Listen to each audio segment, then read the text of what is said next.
probably should have tested the audio before I started the stream, but this might be a little bit loud. Gotta wait for the... Okay, I gotta wait for the... I think it's fine. Anyways. Welcome. Oh, right. Gotta like... Oh, fuck. I gotta like promote this or something. It's crazy.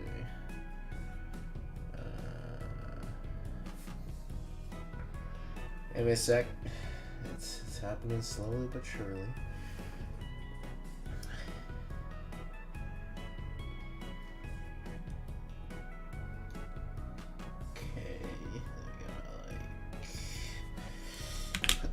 There. Okay, there we go. Anyways, welcome everyone.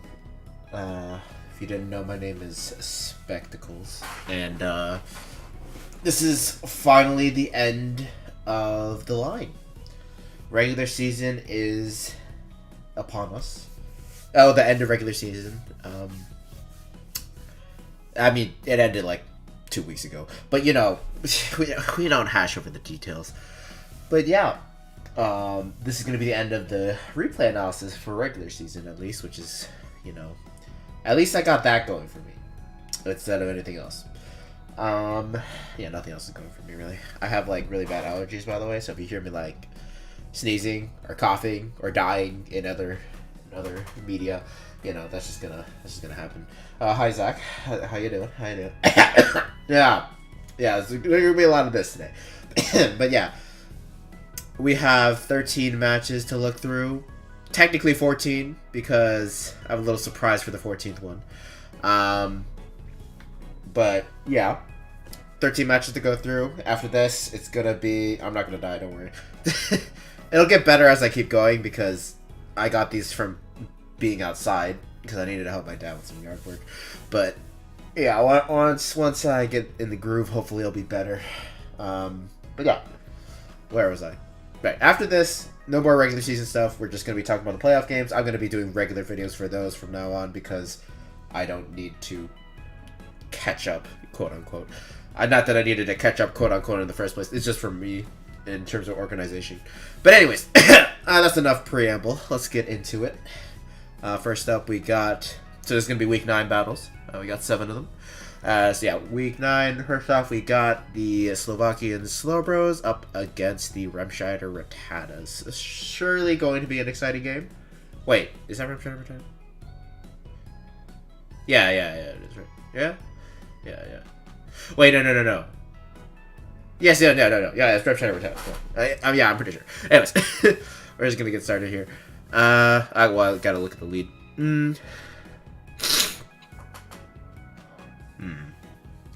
I don't know if there's any really good lead from Xerxonis' side here, honestly. I think, like, everything loses to Corviknight 1v1. A little bit, low-key. Maybe not Gengar, but Gengar doesn't want to take a Brave Bird or anything, really. And plus there's Tyranitar, which means you have to, like, start going for Focus Blast off the bat, which is kind of... To be fair, Gengar kind of needs to do that anyways, but... yeah. In terms of Slovakian Slowbros and Azumarill looked pretty good in this game. There is the question of Gyarados, but like once you get that out of the way, Belly Drum Azumarill definitely... Well, it looks like it could definitely 6-0. You probably need like a little bit of Chip and Garchomp. You need this thing to be at like half, and then you can probably sweep. Although, to be fair, you also probably need to get Klefki out of the way to get rid of screens. That's my 2 cents there. You need T-Tar alive to make sure you don't auto-lose the Gengar. Although, maybe not. Auto-lose might be a little bit too preemptive because this Houndstone most likely does have Shadow Sneak. So, yeah. Corviknight looks really good here overall. Just looks like a solid wall. Not wall, but tank. But you know what I mean. It definitely is a defensive stopgap for, like, literally everything here. Yeah, anyways. Let's get ahead. So we do see the Corv lead off against the Garchomp here. This could be mixed Garchomp, so... Mixed or even, like, fully special, so I don't know. Corviknight should stay in here turn 1. Then again, there isn't a great swap in here. Realistically speaking, the Garchomp is either going to go for they're not going to go for EQ here. That's like the craziest play ever. They're going to either go for a fire move or they're going to go for hazards. So Hazu might be okay here. The problem with Corviknight against Garchomp is that Corviknight can't really do much to Garchomp, you know? It's going to be taking a lot of damage from Rough Skin and Rocky Helmet, presumably. So, yeah. Also, the special fire moves could be potentially dangerous as well. But there's not really a good swap in here because you obviously don't want to go Tyranitar and Garchomp either. And you want to preserve your Azumarill health for the Belly Drum. But if it's banded, then it doesn't really matter. You can just go for the swap in. Yeah, anyways, we'll see what happens here. We do see the Flamethrower doing 70%, so it kind of indicates that this Garchomp really is like just specs. As the preemptive defog comes out, that was a little bit... I don't know about that one. Yeah, so as I said, the Garchomp could go for two things. It could have gone for hazards or for the fire move, and I guess Slovakian Silver didn't really account for that fire moving coming out there. Anyways, Armor is just gonna swap in here on the follow-up Flamethrower. Just recognize that it is Specs Garchomp, and this Garchomp really should have been Chain Chomp. So if you don't know what Chain Chomp is, basically that is stealth. It's an old set, so you know it need to be updated for the current gen. But basically, Stealth Rock, Draco, Fire Blast, Earthquake with a Life Orb, and it's max special attack with a Rash Nature or something like that. But basically the whole point of that is abuse Garchomp's special capabilities while also retaining that physical Earthquake for regular Garchomp purposes. And this would have worked really well here because honestly Garchomp Specs Earth Power, I'm assuming this is Specs. Specs Earth Power against T-Tar, I don't even know how much that does. I don't think it does that much, I'll be honest, if this Tyranitar is actually especially bulky. And if you're not... As much as I hate Life Orb, the benefit of using Life Orb is that you still get a significant power boost without being locked into a move. And Garchomp really doesn't like being locked into moves. It really likes being flexible in terms of what it wants to do, which is why I never liked using Scarf Chomp in the first place. That move has always been fringe to me anyways. But, yeah, anyways, you have a situation here where Garchomp can't stay in anymore. And the Arbor is free to go for a fire move because this Garchomp, you know... There's nothing it can do. It has to swap out. Anyways, Gyarados is going to come in here. We're going to see the double switch into Hawlucha. So I guess he wasn't completely convinced that that was Specs Garchomp, but it definitely was. But yeah, anyways, Hawlucha out against the Gyarados here. And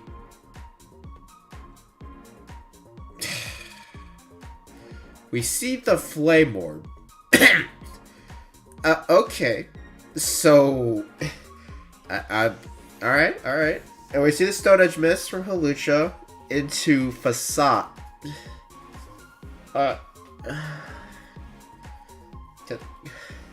Sorry, is this music too loud? Sorry, it actually is a little bit loud, actually. Let me turn it down a little bit, sorry. But, can someone explain to me what the fuck just happened? I probably shouldn't be swearing this much while I'm on YouTube speaking much. But anyways, like, seriously, what the...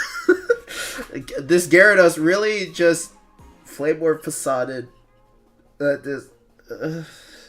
Okay. You know, he dodged the Stone Edge, so that helped.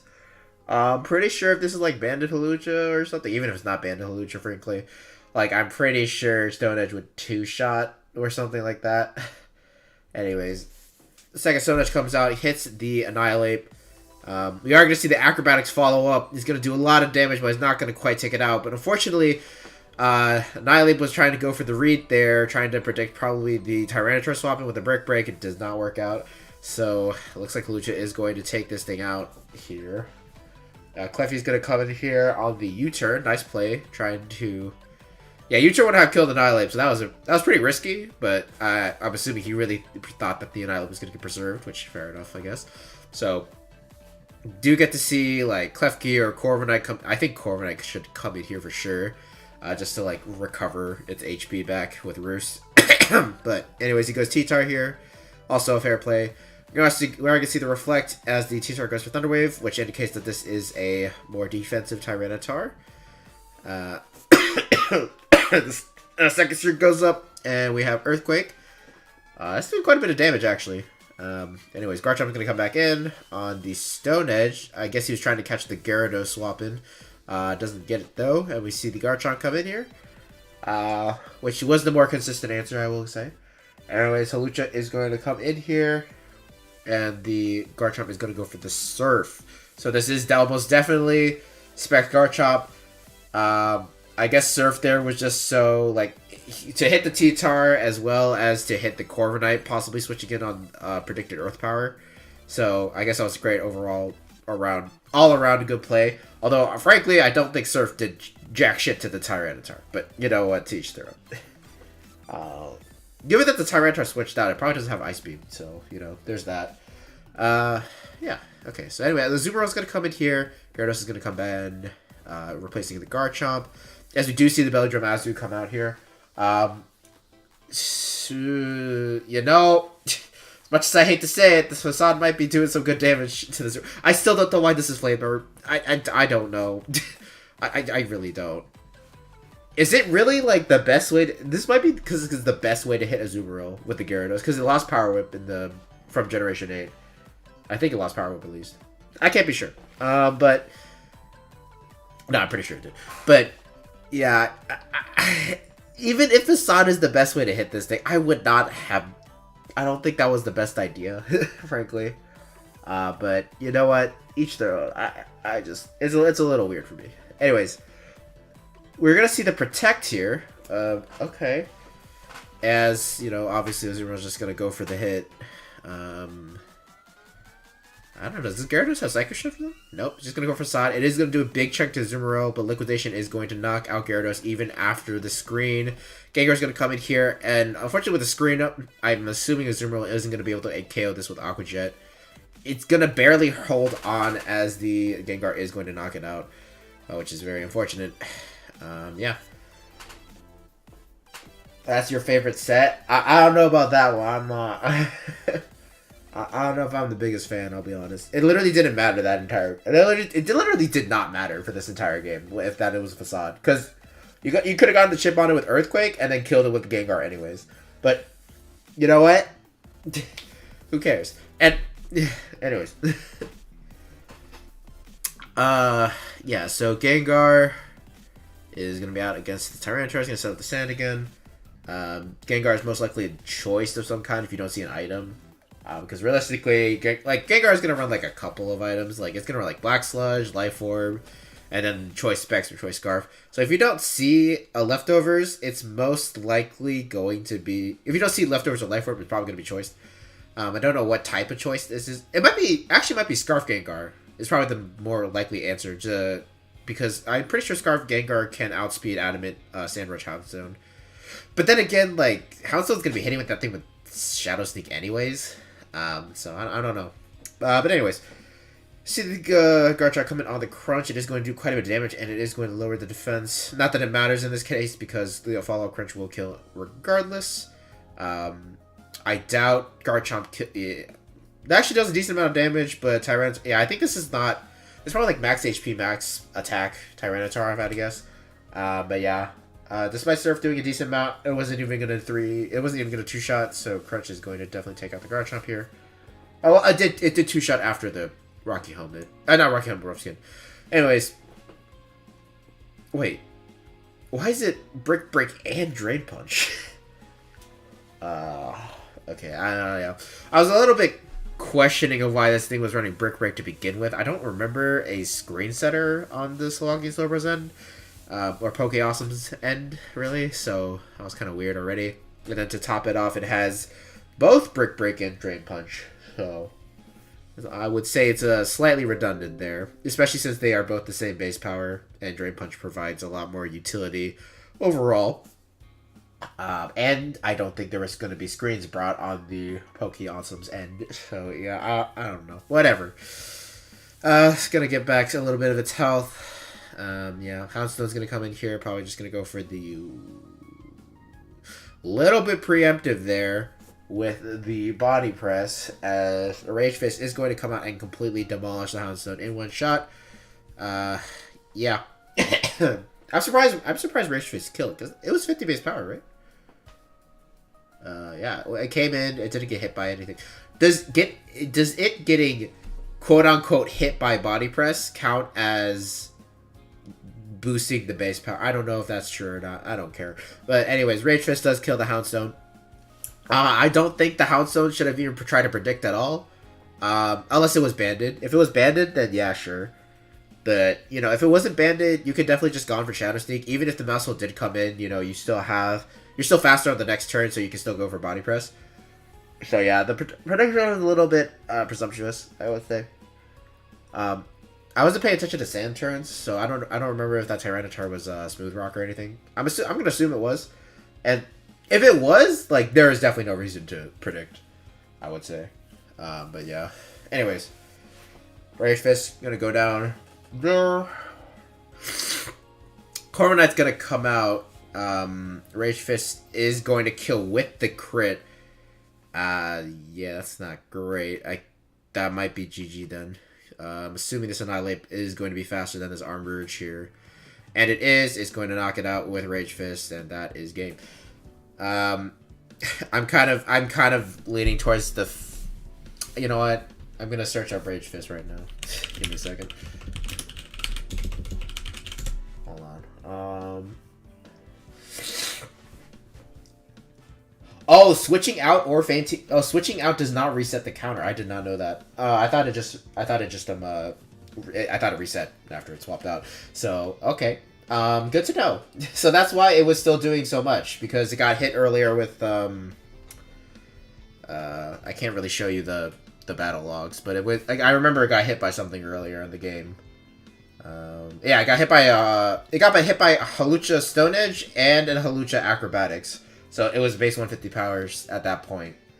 So yeah, okay, Rage Fist was just still 150 base power after that. Okay. So yeah, okay, that explains a lot.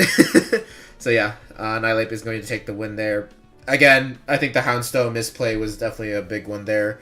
You should have just probably gone for Shadow Sneak there. Especially considering how threatening the Annihilate actually was, because it still had 150 base power Rage Fist.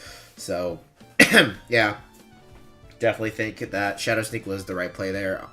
Even if you were banded, like, I guess to be fair, if he did go Mouse Hold on that Shadow Sneak and you were banded, like, the game was gonna end there with Mouse Hold coming. Like, Mouse Hold probably just population bombs everything. Well, no, because you're already had Rocky Helmet, so no, the game wouldn't have been over anyways. Yeah, no, you should have just gone for Shadow Sneak. Yeah, and it was Smooth Rock Tyranitar too, because you see the Sandstorm still hasn't ended yet. So yeah, definitely should have Shadow Sneak there. But yeah, anyways, gonna move on to the next game. We got the Verbank Venomous up against the Bielafield Beedus here. And yeah, should be an interesting one here. I'm trying to think of anything super important to talk about. Oh, Staraptor looks kind of nice here, honestly. Redbird looks pretty hard. It just looks really destructive.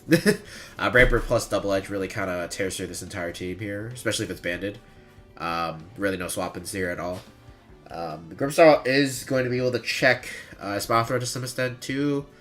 And yeah, Volcarona looks pretty good if you could get rid of the Rotom Heat as well. But if it's AV Clawitzer, then it's not going to do much still. But, you know, it could still pull something out potentially. Anyways, I guess in terms of Wiggly's end, I don't really see anything super great, to be honest here. You need to, like, get rid of Grimmsnarl fast and then try to win with a Spathra. I think that's the best goal here. Especially since Grimmsnarl is going to be out a lot, trying to get up screams and whatnot. So that's probably my route to victory here. In terms of leads, Rotom is a pretty solid one. Although Gastrodon lead could be very bad turn 1. So maybe overall the best lead. Well, okay, she has a Spite-Op, so she's probably going to lead that and go for webs. That's probably my guess. Yeah, so we do see the Spite-Op lead off. Into the Volcarona. We are going to see the immediate swap out. Doesn't want to give this Volcarona any free turns. Furidates is going to come out. Does a quarter, which is not bad damage. As we see the Gastrodon come in on the discharge. Yeah, okay, we're going to see the swap back into Spite-Ops here as the Hydro Pump comes out, does a very solid 56%, and the first Branch is going to come out in return, not going to do as much. We're going to see a Hydro Pump miss, and then Hydro Pump is just going to take out the Spite-Ops here. Yeah, so this is another offensive Gastrodon from Bielefeld. I think he's just kind of been using it as specs for the entire game so far. So, anyways, Grimmsnarl is going to come in here. Goes for the Wiggly goes for the U-turn. Bringing Scizor, nice play. We're going to see the double swap into Rotom Heat here. Although, yeah, I think that was the right play. It's just that Bielefeld kind of ignored the fact that Bullet Punch was going to come out there. I assume, well, like, yeah, I don't know. Yeah, I mean, I understand why Wiggly. No, like Wiggly, I think Wiggly made the right play here. I think she just kind of got either Stona like just read her, or he did not care about taking a bullet punch. But yeah, anyways, party shot coming out against the Rotom here into Gastrodon. So Gastrodon is going to probably get another kill here. Cloudster. Oh wait, no, there's a cold Cloudster. Forget. Okay, never mind. There was the whole Cloudster, but it's not going to matter too much if Gastrodon's going to do 50% with the Hydro Pump. Oh man. We are going to see the swap out, though, as the Grimmsnarl is going to come in here, take the Dark Pulse, and by take it, I mean take it very well. To be fair, it's a 4x resist, so, yeah. Anyway, Scizor is going to come in here on the most likely Reflect Light Screen. Well, okay, yeah, no, that was right. Yeah, because she was in front of a special attacker first. Why would he get, yeah, okay, anyways. So we're going to see the parting shot here, as the Volcarona comes in, as the Scizor goes for Defog, okay. I guess probably Rotom Heat's going to come back in here. Or Cloudster, one of the two. As the Moth goes for Quiver Dance. Bug Buzz is going to come out, and it is going to knock out the Cloudster, so this definitely is not AV. Probably just Specs or something like that. Yeah, that's going to knock that thing out. Volcarona not going to try to challenge the Rotom Heat here, as Gastrodon comes back in. We're going to see a Discharge. Not going to do much there. And, yeah, another Hydro Pump is going to come out. Yep, and it's going to demolish this Scizor. I don't know if that crit mattered. Shoot, I have no idea. Oh, hi, Eve. But, yeah. No idea if that crit mattered or not. I don't know what type of Scizor that is, frankly. It still could have been banded, honestly. We just, it could just be banded with Defog. You never know. Yeah, anyways. Gastrodon is going to take another kill. His mouth is going to come in here. Gets up a Calm Mind. Probably going to see another Hydro Pump. Yep. And he's going to do... Oh my god. Yeah, okay. I don't think that Gastrodon crit mattered. His mouth is going to take 78 after a Calm Mind boost. Anyways. Yeah, we're going to see the sub here as the Hydro Pump comes out again. We're probably going to have to see a miss here if Wiggly wants to sweep with this Espathra. Oh, no, it's just going to kill. You know what? Fair enough. Yeah, Gastrodon, it really did. Yeah, he got like 3. Did he get 3 kills? No. Wait, no. Volcarona killed the Cloudster. It got 2 kills. But yeah, 2 kills and almost killed the Espathra, which is really good. Grimmsnarl is going to come in here. I don't know if the Grimmsnarl really has a way to hit this Espathra. Historically speaking, Grimmsnarl doesn't really... I mean, this is historically speaking, not draft league related, but like Grimmsnarl does not have room to run anything, like attacking moves. But I'm assuming this Grimmsnarl probably has a dark move for this matchup. It just has Sucker Punch, so that's just going to solve the issue entirely. Yeah. Great Tusk is going to come in here now, as you're going to see the pivot into Rotom Heat, but yeah, Grimmsnarl is just going to go for the Reflect immediately. Probably going to get up the light screen as well. Oh, we're going to see the party shot anyways. Okay.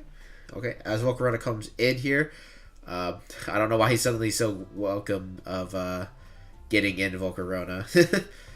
As against the Rotom Heat. Anyways, Great Tusk is going to come in here. Fury Dance is not going to quite knock it out, and the Rock Slide is going to kill the Volcarona. Doubt it mattered with the screen up, frankly. But yeah, Miss Magius is going to come in here, go for the Shadow Ball, and this looks like this probably is going to be game. Rotom Heat, I don't know what set this is still, honestly. Looks like it might have been Specs, though. No, probably not even Specs. It probably was just Boots, then, I'm assuming. Anyways, Shadow Balls is going to... 2 Shadow Balls is going to knock out the Rotom Heat, and we're going to see Bielefeld Bidus win that match. Sucker was added specifically for Spotify. Yeah, I mean, I was assuming it was. There is, like... I mean, you need to have some sort of contingency against that thing, for sure. But yeah, Gastrodon really put in a lot of work there. And Grimmsnarl, too, did a lot. Just being annoying with parting shots and getting up screens can really help the really helped the team quite a bit. Yeah, we didn't even get to see Staraptor do anything, which I'm pretty sure would have won this game even harder. So, yeah. I guess Wiggly just didn't have the best Gastrodon checks. But yeah, we're going to move on here. Next up, we got the Denver Diglets against... Oh! It's against certain someone in chat. Who would have guessed? Okay, yeah, but yeah, Denver Diglets up against the Galesong Gardevoirs version 2.0. Swear this wasn't scripted, Eve. I swear. What are you talking? Okay, yeah. Say hi for the cameras. But yeah. Anyways, I'm gonna switch sides. I'm not biased here or anything, but yeah. So looking at this, Flamigo looks pretty dangerous. Just depending on what the set is, like, well, Scarf and Band both look really good for different reasons. Bandit as a wall breaker is just going to be really hard to deal with, and Scarf as a cleaner is going to be really scary as well. Dragonite could potentially be a problem as well, depending on set. And yeah, so in terms of the other side, Lycanroc looks pretty good here. If it is banded Flamigo, Lycanroc looks really good. Just with Psychic Fangs and like a Solid Rock plus Crunch to deal with Slowbro, and it could be pretty good here. Yeah, let's go ahead and get this started here. We're going to see the Glimmora lead against the Toxapex. Glimmora probably can't do much to Pex besides go for like Earth Powers and whatnot, or just get up Hazards. Yeah, we are going to see the Earth Power turn 1. It's going to do quite a... Oh, it is Zoroark. Okay. Well, Earth Power is going to two-shot it, and the Zoroark tries to go for the Nasty Block there, trying to predict the switch, but no dice. So yeah, Glimmora is going to take a KO, or we're going to have to see a swap into something else. And we do see the Sylveon swap in against the Glimmora here. Since it is Scarf, it's going to have to swap into something else, that being Florges. As the Sylveon goes for Protect. Fair enough. I would have protected there too. You just get more. You get more leftovers recovery. Who cares? But I mean, actually, Wish would have been fine as well, because you know that Glimmora was Scarf because it was that faster than your Zoroark. But you know, whatever. As we see the floor just go for the Calm Mind here, as the Baton Pass comes out from the Sylveon to go back into Pex. This time it's real Pex because the Pex is not 31%. Or okay, you know what I mean.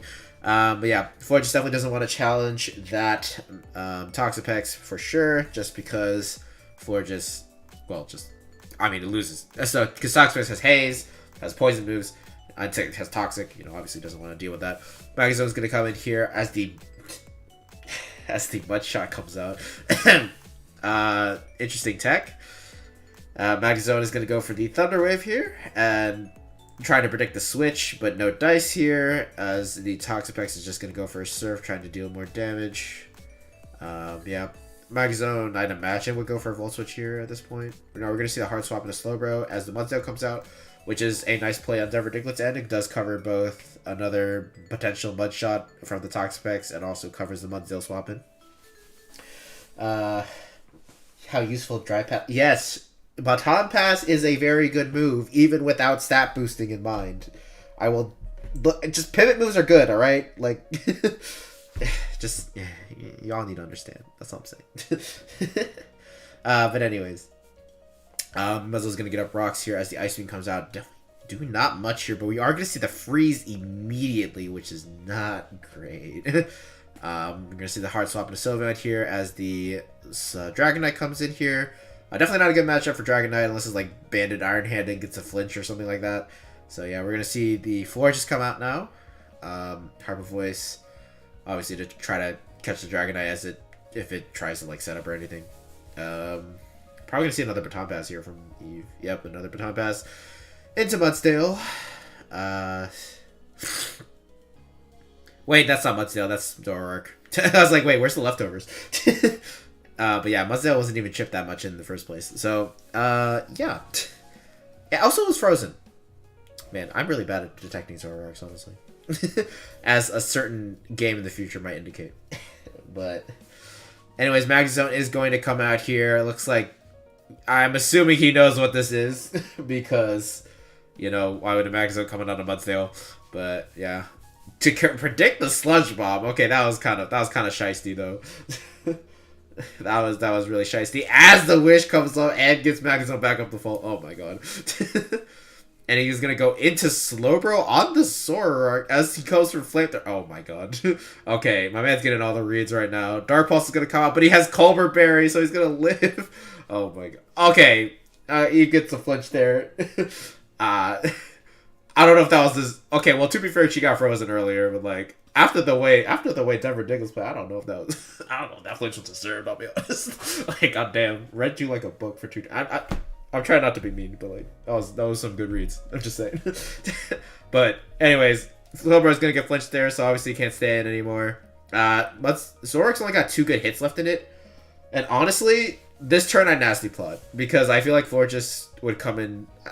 I don't know. I don't think Slowbro's gonna stay in and try to kill it. Basically, okay, we're gonna see Sylveon stay in here as a Flamigo comes out. Okay, my nasty plot wouldn't have worked out either though if this is Scarf Flamigo. So you know. I'm not good at this game either. It's okay. But Sylvia coming in on the Flamigo is a great play. So we're gonna see the Brave Bird just absolutely just deck a Sylveon. Gonna protect here just to get back its health. But yeah, I think something is gonna die to this Flamigo. Most likely the Frozen Mudsdale. We are gonna see the Mudsdale come in as the Fortress comes in here, trying to get a sub opportunity. Perhaps I can't pronounce names. Anyways. Another wish comes out. Yeah. I'm confused why it stayed in. Yeah, I guess he was really valuing. He might have just valued getting your Sylveon low, and that's why he went for the Brave Bird. Or maybe he thought that Brave Bird killed, because I guess that means his Flamigo's probably banded. But yeah. Actually, wait, did 83 Sylveon, of course, is banded. But like. Yeah, I guess he valued the damage on Sylveon, because if he could kill the Sylveon, that opens up Dragonite really easily. Yeah, that opened up Dragonite, like, immediately, basically. So, yeah, that's probably the reasoning why he just went for Brave Bird here. Anyways, Magnezone's gonna come out here on to the Pex. Magnezone's gonna get Wish back up again, but, you know, whatever. Mudsdale's gonna come in, and he's gonna predict it for no reason whatsoever and get a Flash Cannon off. But, yeah. Anyways, 2 flashing is gonna knock out the Mudsdale. I can't believe he can. He might be Specs. That's why he read him. That's why he went for Flash Cannon instead of just going for T-Bolt. Yeah, that makes sense. Flash Cannon's gonna knock out the Sylveon too here. Hush up here. Okay, well, okay, my bad. Anyways, Flash Cannon's gonna knock out the Sylveon. Yeah, again, I assumed it was Specs, but to be fair, Toxapex can't really do too much against this. But yeah. Toxapex finally comes out, though. We're going to see the Slowbro swap in here, as a Mudshot does come out. Apparently, Mudshot has a 100% chance to lower the speed. I didn't know that. Slowbro getting Toxic is going to be pretty good there. Okay, well, I was going to say that, but you said shut up, so I'm not going to say that. Anyways... Toxapex is going to get a Toxic off, as I was saying before, which is great. Ursaring is going to come in here on the Psychic, and yeah, we are going to see the Bulk Up starting to come out here, as the Body Press comes out, not doing much to Ursaring. I'm assuming this is Rest. Okay, well, I know what this is. This is Rest Talk. It's Rest Talk Ursaring, which is gonna definitely set up as many Bulk Ups as it can here. Yeah. Slowbro is not really sure what to do in this scenario, I guess. I'm assuming Denver Nicholas wasn't assuming that this Ursaring is going to be like Rest. Which, to be fair, why would you assume it's Rest? So yeah, Rest is going to come out here, Slowbro's going to die to the poison, and we're just going to see if Flamigo can knock this thing out. Gonna go for the close combat here. It is going to do over half to Ursaring's health. It needs to get a Facade out here right now. And it is going to be able to get the 1-3 shot, which is able to knock out the Flamigo. And this might be game. As you see, Earth Power is not going to be quite two-shotting the Ursaring at this range here. So we're going to probably see a rest on this turn it wakes up. Yeah, it's going to be down to 4%, but it is going to live on a sliver. is gonna be able to get a rest off, and at this point, I think the game is over because there's nothing that can beat this anymore. Because all of Winston's special attackers aren't super strong, so with the Eviolite, Ursaring is going to be able to tank those really well. And yeah, Dragon Knight not gonna be able to do it here. Yeah, Magzone's gonna come out. Does resist Facade. Goes for Thunder Ray for whatever reason, don't know why. But yeah, he should have just gone for the Flash Cannon and tried to get his. Okay, so there are two routes here. I would either just go for Flash Cannon and try to get a special defense drop and hope that 2 shots, which I don't know if it does or not. I'm not going to calc it right now. But there's that. If that doesn't work, you have to go for a Thunderbolt and get a paralysis, and then just get like multiple paralysis, full paralysis in order to kill it. Because at this point, you know, the Ursaring's going to kill everything in one hit no matter what now. So, yeah, that was your only option, was just to go for Thunderbolt and just pray to God you got the kills. You got the full paralysis. But yeah, he didn't go for that, and he's going to lose drastically for it. Yeah, Sledge Wave, not doing much at all. Facade is not going to actually knock out the Glamora. You know, getting up those toxic spikes for later could be very important. Actually, you know, he actually probably could have muscled through this Ursaring, now I'm thinking about it. I think it wasn't over once the Flamigo got killed. Yeah, because, like, you go for... Well, it depends on if... Okay, now I need to calc it now, actually. Hold on a second. Hold on, I need to actually calc this. So, basically, it's kind of down to if this Magnezone was able to kill the 3-shot this Ursaring, basically. Oh, we do actually have the Eviolite set. I forgot exactly what spread you were, but... Okay, so it actually was a 3-shot guaranteed. So, basically... if it was modest, it's even more guaranteed. But, basically, the whole point here is that the game was not over. Basically... What needed to happen? By the way, he loses. He gets 6-0 by the Ursaring. But I just to. Okay. You were max HP, max BDF. Yeah, I'm pretty sure you were, which is why I calculated like that.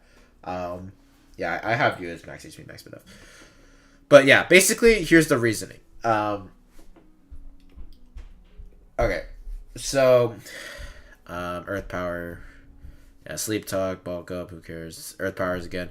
So, on this turn, you should have gone immediately into Magnezone, and then you had to pray to God you get no... yeah, I think... Yeah, no, I even did that. The game wasn't over yet. Because I'm pretty sure this suspects Magnezone. So, basically... yeah, so on this turn... after this turn, you go straight into Magnezone. And Magnezone, Thunderbolt, or Flash Cannon, whatever you want to go for, is a 3-hit KO guaranteed. So you basically just have to get lucky and not get two Sleep Talk Facades, and then the Ursaring was gonna die.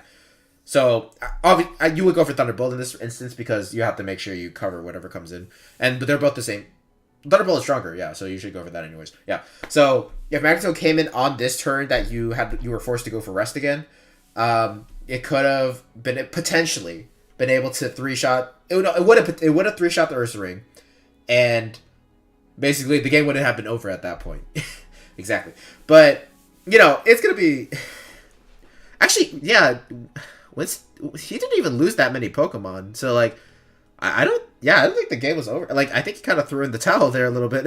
Because yeah, Magnezone 3-shot it, like for sure. Yeah. So actually, this entire situation, of course, it's luck based. But it's actually in your favor because getting Facade off of Sleep Talk is a 1 in 3 chance. So, and plus you don't die in one hit to Facade, as we saw later in this game. We see later here, we see if Magnezone does take 1 Facade. So, you can get 1 Facade too. You just don't need to get 2. If you don't get 2, you're going to be able to 3-shot it. So, yeah, actually, yeah, he threw. But yeah. Oh, hi. But yeah, hi, Miss Taco Sauce. I don't know. I'm trying not to use real names here, but yeah, as I was saying, like Magnezone definitely could have 3-shot this thing, and game was not over at that point yet. Give you a shout out. Okay, I did give you a shout out. Okay, hello. She does streams too, apparently sometimes. Maybe, who knows? Actually, I haven't seen you stream in a while. But anyways, it's not my business nor my concern. Let's get back to okay. Anyways, I already spoiled the ending. Like, Earth Ring just wins. So... well, technically we got 2, but anyways. Yeah, so Earthring is going to knock out everything, and that is game. So Earthring is going to 6-0 Denver Diglets entirely, so yeah. Yeah, anyways, we're going to move on into the next... What? Music is playing right now. Okay, this is not my music, what the fuck? Oh, I forgot to loop the playlist. I'm just going to pick something random then.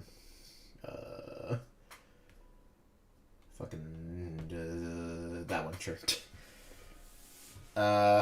Yeah. Anyways, Earthring did very, very well for itself here. But yeah. Anyways, we're gonna move on to the next game. We got Warpatal Whoopers against the Flipper Roll Dawn fans. I don't know if Zach is still here, but if he is, say hi. Yeah. Anyways, we're gonna get into it. Not Pelipper. Gudra looks pretty good here, actually. It's very tanky, and it has the coverage necessary to, like, 2-shot everything here. Maybe 3-shot. So Gudra does look pretty good. What else? Iron Moth looks great here, too, actually. Oh, and I thought it was Fire Psychic for some reason. Yeah, it does get walled by Dragalge. I think it still has Psychic, at least. But Dragalge has a lot of special bulks, so I don't know if Iron Moth is going to be able to, like, sweep until that thing is chipped. Yeah. Anyways, on Pops' side, I don't know, actually. I don't know. He doesn't really have a great win con here, to be honest. Yeah, not really at all.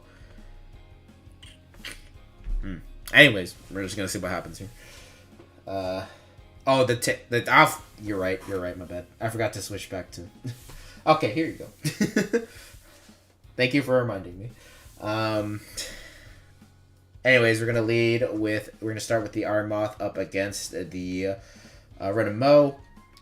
If I had to guess, this Renamo might be Scarf, but you don't want to risk this Iron Moth also being Scarfed, so I would still swap into something like Dragalge here immediately.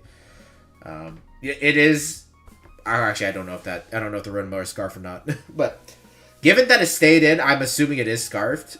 And I'm assuming the Iron Moth is also scarfed in order for whatever reason. It probably...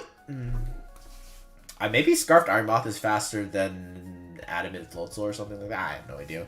In Swift Swim. In Rain, not Swift Swim, but you know. Anyways, we're gonna see the Gudra come in here. Odds is a substitute. The balls on this man to stay in on a fire type with a grass type and go for substitute is something else. I will say that. I'm kind of flabbergasted that kind of happened, but alright, anyways. It doesn't even have an Aqua Berry either, it just has leftovers. Not that it having an Aqua Berry matters, because, like, you would have to guess which move it threw it at you, because it could go for Sludge Wave or Flamethrower. Okay, anyways. Gudra's gonna come in here against the Ronamo, which probably walls it. I'm assuming this thing is Sap Sipper, if I had to guess. Or, actually, no, it might be Hydration because of the rain. Yeah, it might be Hydration. You know, that'd be so sick if this Gudra was Rest, and just uses Pelipper's Rain against it. That'd be hilarious. Anyways, we are going to see the Thunder Wave here. As the Gudra goes for the Body Press. It isn't going to be able to knock out Rotomo's sub here, though. Leaf Storm is going to come... So it is Sap Sipper Gudra. We are going to see a Paralysis, though, which kind of sucks. Another Thunder Wave comes out for some reason, as another Para comes out. Another Thunder Wave. Okay, I'm not really sure what's going on here. This Rotomo must not have, like, Thunderbolts or something. I don't know exactly why he's not using that. So whatever the last move is, it's just it's not coming out here, so we don't know what's going on. I mean, guesses on the last move. I have no idea. It might be Nasty Plot, actually. Yeah, it's probably Nasty Plot, and then he's just not setting up because he gets walled by this thing, so he's just trying to predict the Gudra swapping or something like that. I guess that's probably the play. But yeah, no, this Gudra has no incentive to swap here, so it's just gonna keep spamming whatever moves it can until the Rotomo dies. Or it goes into something else. Yeah. Oh no, it's Volt Switch. Wait, why are you Volt Switch and sub? Oh god. I'm getting really confused now. Okay. I guess he just wanted to spam Thunder Wave until to get as much leftovers recovery as possible until the Gudra finally broke a sub, and then he can go for Volt Switch and it goes into like, I don't know, like Iron Treads or something. Who knows? Yeah, he goes into Bombardier here as the Gudra gets paralyzed for like the 3rd time, which is really unfortunate. But you see a 4th paralysis here as the Bombardier goes for Rocks.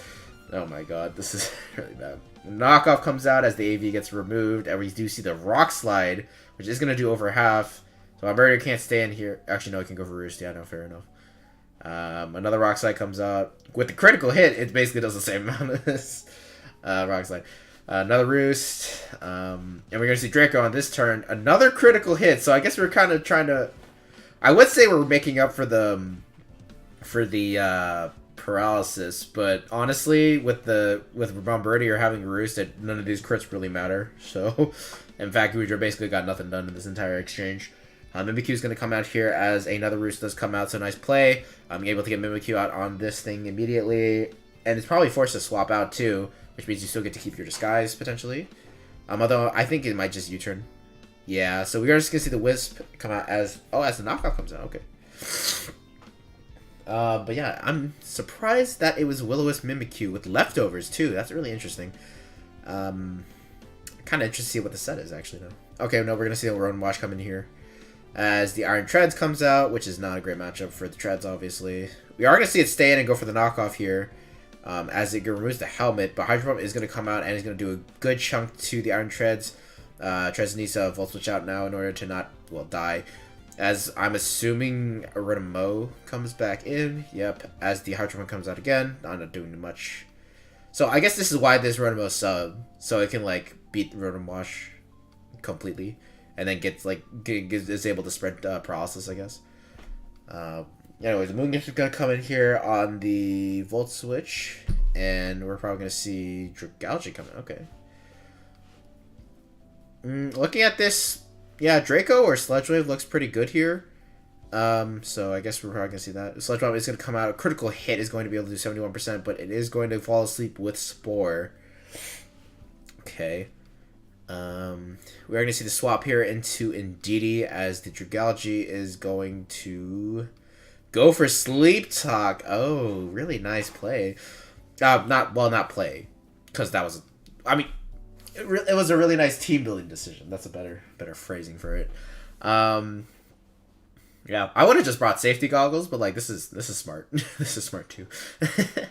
But yeah, Dragalge is definitely gonna be able to. Maybe not. Yeah, no. I'm assuming he has like only attacking moves left with the Dragalge, so that's pretty good.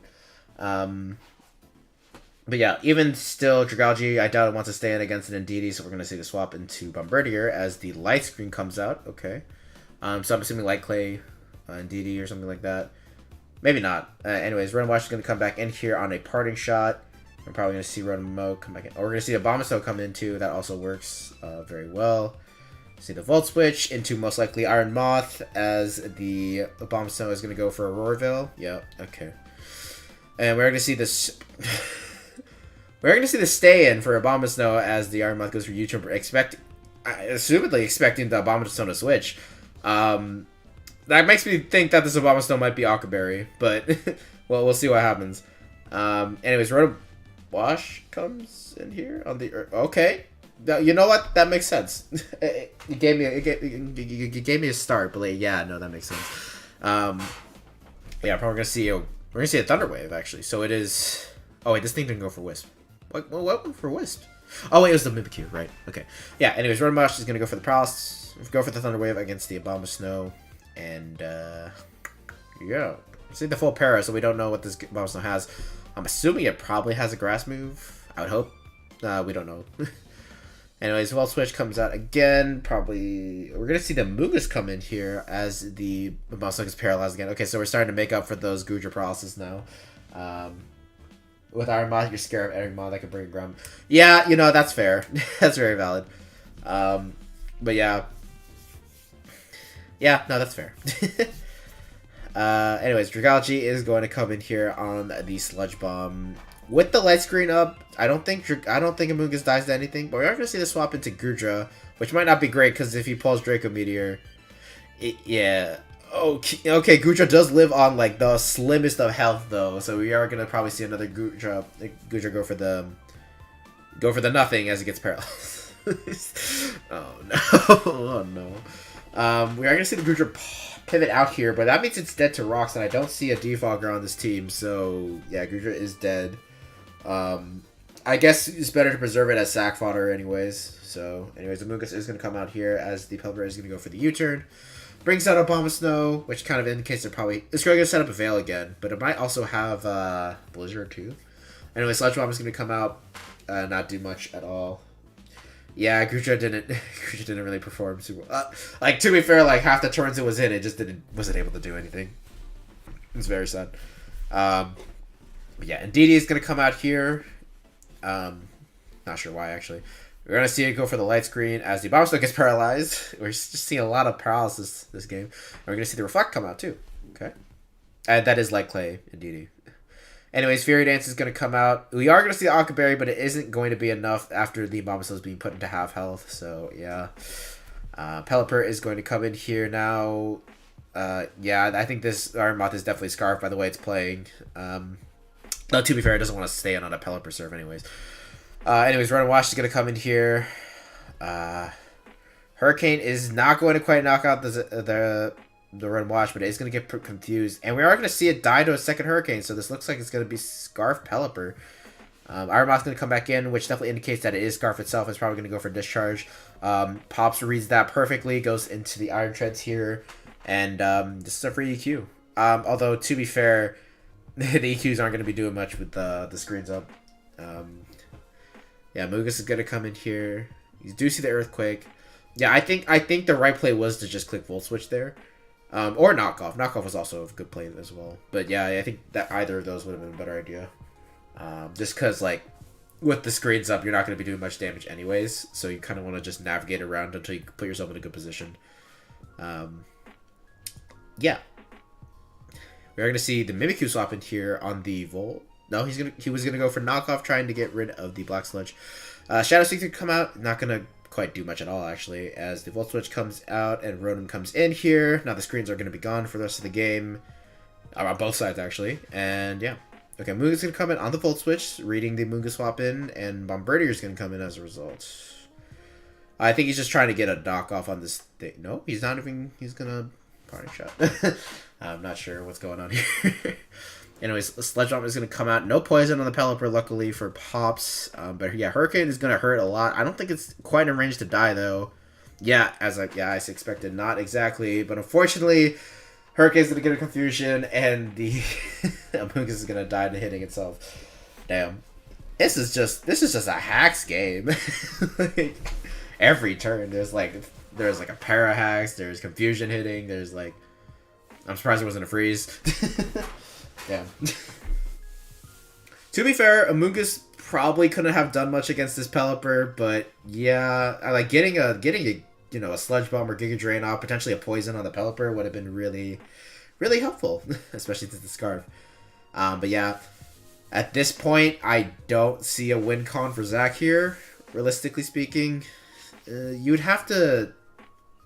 Yeah. Pops having Pelipper plus Iron Treads, it's basically going to be really hard for Scarf Iron Moth to actually win. And then Mimikyu, like, just... I don't think it can muscle through really Dragalge or anything like that, especially if it has Wisp in the first slot. Like, I don't know if it even has Swords Dance to begin with. So yeah, it's definitely... I don't know. I think this is a solid game for Pops' end. Mimikyu is going to come in here. It's just going to die to her Hurricane for sure. Yep. Yeah, I think Iron Moth comes in here. It's going to live on 1. But Pelipper is free to just stay in and go for a move. Because Iron Moth either has to go for the... Like, gets a critical hit Fury Dance and, like... I don't think that kills. And then... Or he has to go for, like... Sludge Wave or Discharge. Both of which Iron Treads lives. Even if a crit Energy Ball happened to land or something like that. You have Dragalge, and we know this thing is Scarf, so yeah, the game is going to be over here. Dragalge is going to come in here, and yeah, Discharge comes out, not going to be able to do much to it at all. And Sleep Talk might end on this turn. It was Spore, so we don't know He didn't go for sleep talk, yeah. He's assumed he was going to wake up. But, yeah, he's going to wake up, go for a sludge bomb, and that's going to be the game. Yeah. Yeah, both sets were pretty unlucky, but Zach was even more so unlucky for sure. That didn't help things at all. Yeah. I think Mimikyu had a solid chance of winning if it was like Swords Dance. I don't know if it had Swords Dance or not though. So, yeah, like Swords Dance, Play Rough, and Shadow Sneak, that's kind of all you need. But yeah, you need to wear down the Dragalge more. You did, the Treads was worn down quite a bit though, so that helped a lot. Yeah, but anyways.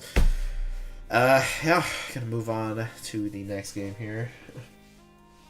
Traded luck this season, thank you for saying. I don't remember Eve getting that lucky. What are you talking about? Alright, anyways. We're gonna see what's next. Oh, we got a lot of games. We still got like 3 more games of season 9. Or not season 9, week 9. I just jumped like 2 years into the future. But anyways, gonna see the Dayton Dugongs. Ursaring was all what you got 133% chance. All right, that was not that lucky. Like I've seen much worse for sure. This game, for example.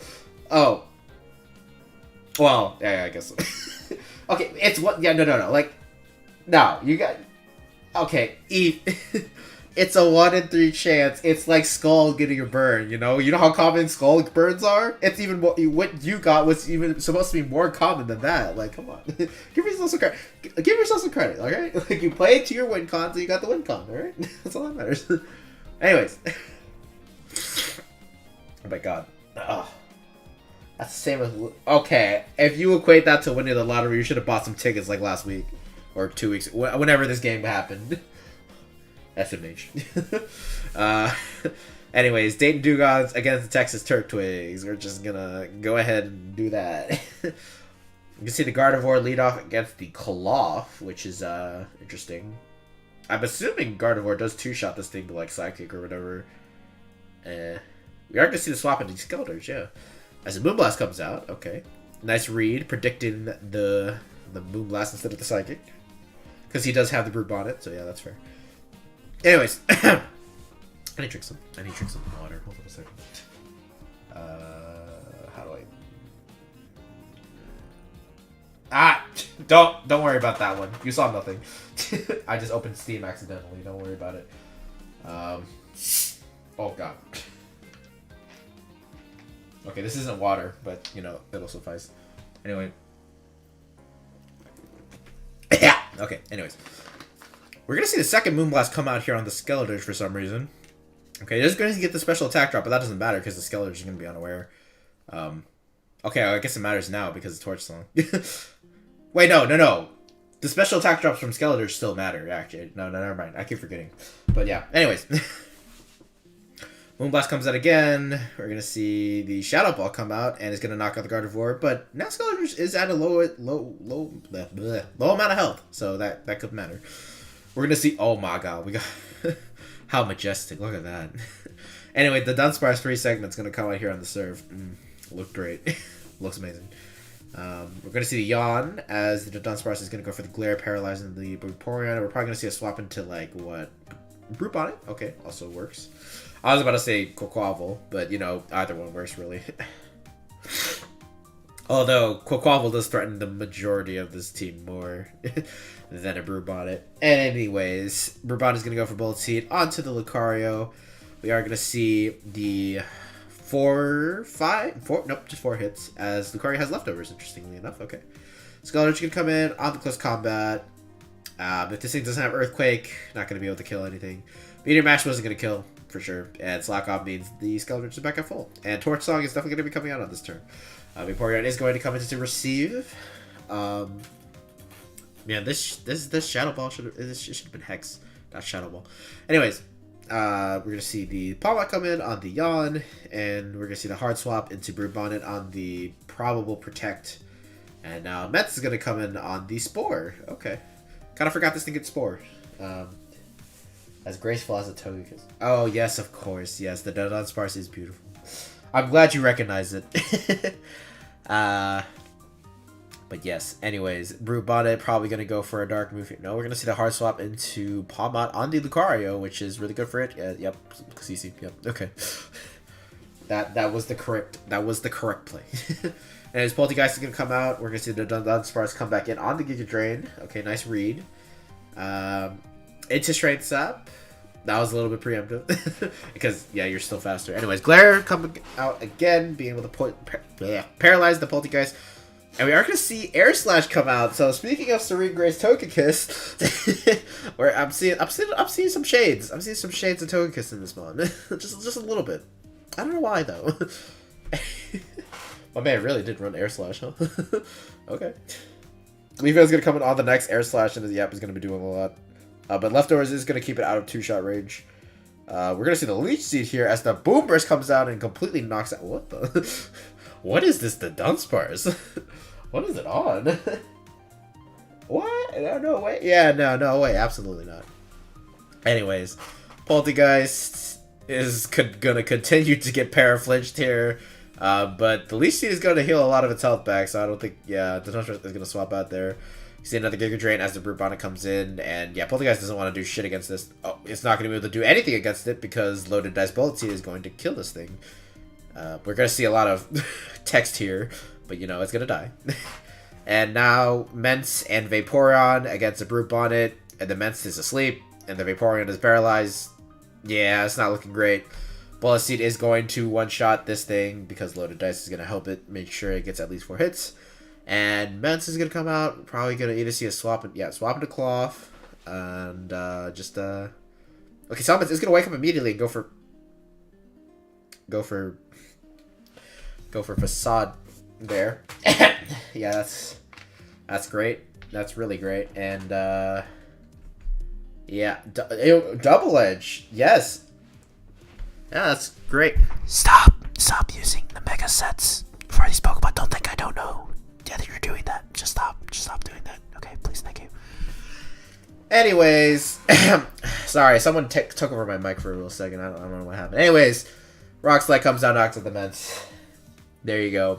That's the end of the game. Okay, yeah. Nice 6-0 for the Texas Turtwigs.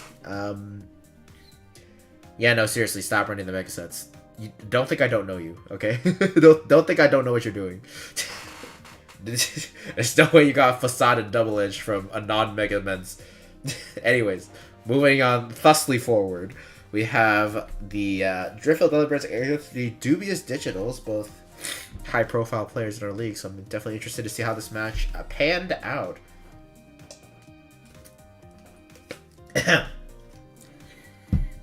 Anyways, we got... I'm gonna... Oh, hey Frog, how's it going?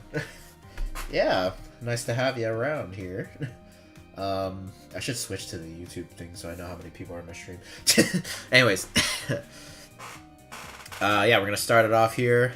We're gonna see the Excalibur lead off against the Hands. Not a great matchup for Excalibur, so we're probably gonna see swap into something like Hippo. Toxtricity. Yeah, that's a close combat. That did do a lot. And Toxtricity is just going to go for the Boom Burst. It isn't going to quite be able to 2-hit KO the Clodsire, so we're going to have to see a swap here. Hippo comes out as the Clodsire does go for the Recover, keeping itself at high HP, so it makes sure it can check the Specs Toxtricity. Words are hard sometimes, I'm sorry. Anyways, we're going to see the swap into Hatterene here as the rocks come out, so Hatterene's able to successfully bounce those back. Very nice play. Hat probably does beat this thing 1v1 anyways if it's the Calm Mindset. And it's really going to be a good here in general, just because, well, King Gambit's going to give it a lot of trouble, to be fair. But, you know, beats Hydreigon. Actually, it might not beat Excalibur. It probably does. Dragonkiss probably does recover enough health after getting hit by one too. And the Low Kick Step definitely beats that. Definitely, well, maybe not beats Toxtricity. Depends on how many Calm Minds it has. So yeah, Hatterene looking really, really good here. You see the Calm Mind again as the as the Whirlwind comes out. Yeah, okay, as the Whirlwind comes out, you know, this is an interesting way to go for the switch here. He does get Toxtricity, which actually, you know, Sludge Bomb could do a lot here, so, you know, we definitely got to be careful. But we are going to see the swap here, so Frog definitely didn't want to take that, especially since he has a full health Clodsire, to be fair, so yeah. Yeah.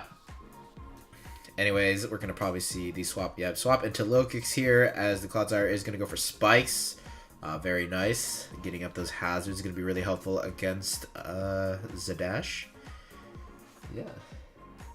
It's like a randomized shit. Yeah, you know, if you want to roll the dice, you know, that's just how you do it, I guess. Realistically, Devil should have just hard. I think Zadash just kind of forgot Whirlwind was gonna bounce him back. So, anyways, Arcanine is gonna come in onto the low kicks, and U-turn still does a good amount because of Tinted Lens. But yeah, these hazards are gonna be a problem for Zadash, especially since he doesn't have removal on this team. So yeah, he's gonna go for the Earth Power onto the Arcanine, but Hatterene comes in instead. It doesn't take too much from it in general. Toxtricity is going to come back in here again, but with all the hazards, it's not going to be able to take one more switch in. And in fact, it's dead because Draining Kiss kills it. I'm actually kind of surprised that killed. But yeah, Toxtricity is very, very frail. But I feel like that Hatterene has attack investment, special attack investment, but I don't know. Anyways, Kingambit's going to come in here. Ironhead for sure is going to yeah, she had one shot for sure. But Iron Hands is definitely going to be able to come out here for free. We'll see though. We already see the Arcanine coming first though. Okay. As yeah, Ironhead does come out, doesn't do too much at all. Into Sucker Punch. Oh, I was so surprised I hit the reset button. Oh shit. hold on. Sucker Punch comes out and critical hits the Arcanine. That for sure mattered, I think. I don't know idea. Yeah, I know. Even if the Arcanine was offensive, I really doubt Sucker Punch would have killed after the -1. So yeah, that's that crit 1000% mattered. We just call that classic Zadash RNG. if you don't know the context, like basically like last season he landed like I don't know, he landed like 4 thunders and like 2 of them were in sun. So yeah, he's got good luck, just to say the least. He'll call it skill, it's luck. It's definitely luck. But anyways, moving on. Sucker Punch is going to get the crit. That was a really bad play, just saying. Because if this Arcanine had close combat, or even Flare, I don't know if Flare was killed. If this was a banded Arcanine or something like that, yeah, it should have. But I don't know what the Arcanine said though. But anyways, if you lost King Gambit, or like lost a majority of King Gambit's health there, then Hatterene is just gonna like sweep the game in like 2 seconds. So yeah. Anyways. Moving on. Iron Hands is going to come out here. We're going to see the swap into Hippowdon. But with the hazards, like, and close combat coming out most likely, that's a lot of chip. And we do see the leftovers, so Hippowdon is going to live, so he's going to get a slack off too. But yeah, definitely he needs to like hard swap into King Gambit. Like, it's not a good position for him just because all the hazards is going to be really hard for him to check both Iron Hands and Hatterene offensively. Or defensively, sorry. Yeah, I click close combat. Oh no, discussing how you guys don't know. What are you guys talking about? Another critical hit. As the substitute. Oh, substitute had arena. I like that. Okay. Yeah, you can see I forgot this game. But yeah, sub Hatterene, pretty cool. Unfortunately, that crit really didn't help matters, but the Giga is going to give it a good amount of health back. So I actually had no way of touching Toxtricity outside of the Draining Kiss, but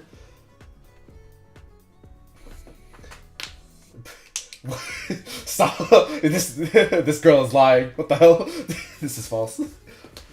Oh my god! Oh my god! This is fake. This is literal fake news. Don't trust anything you read on the internet, kids. Holy shit. Anyway, we're gonna go back to the game now. But yeah, Hippo should not be kept against his Hatterene in general, especially now that it revealed Giga Drain. Just because you need all of its HP to deal with Iron Hands in the first place. So yeah, it's staying in on Hat. Not great. Oh my god. You guys are spitting the opposite effects. I hate this. Anyways, again, as I was saying, no, this should not be happening right now. Hippo is not in a good position. And now he's gonna be, yeah, he's like trying to kill this Hatterene with this, which is not going to happen just because the leftovers plus the Giga Drain recovery, like, and he's gonna go for slack off here when he actually had the opportunity to kill this thing with the high roll. And, oh my god. Anyways, this is a mistake. He is able to get his health back up to a reasonable amount for the Iron Hands now. But now he has to sack low kicks, yeah. Which basically means like everything he did was kind of redundant. Just wait to commentator bound. Tell me you ain't good. I'm not good. I'm literally not good. I just had a really good matchup, apparently. Shut up. This is false. Anyways, King Gambit gonna come in here, getting that Strength of the Fallen. Yeah, Draining Kiss is doing a lot of damage now. And now King Gambit is gonna be really hard pressed to deal with Hatterene, especially after switches out. Has to go for Iron Head in order to force it out too, and it's just not a good look. Hippowdon's gonna come in here, which I think it might die to 2 close combats, but depending on roll. Okay, no, he gets a low roll this time, so no dice. But the slot cops they're wearing out. They're not that many anymore. Anyways, we're going to see the rocks. Wow. Okay. Actually, no, that was a fair play. Yeah, getting rocks up in that turn. Yeah, that's fair enough. But now he's in a position where he can't recover anymore, so Iron Hands is going to be going crazy. Yeah. Anyways. I hate this. I hate all of you. Anyways. Masquerada is going to just probably go for... he does not have to go for Fire Trick, honestly. He could just go for U-turn, frankly. And he does go for U-turn, and that might just... Yeah, that kills Hydreigon. Yeah, anyways. I'm just gonna ignore chat from now on. If you guys want to talk about, like, anything besides me, I'd be down to talk about it.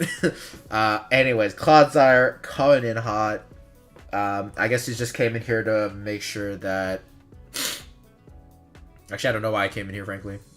Yeah, I actually... I don't know. Anyways, my brain's kind of off after all the... Oh my god. How do I mute this person?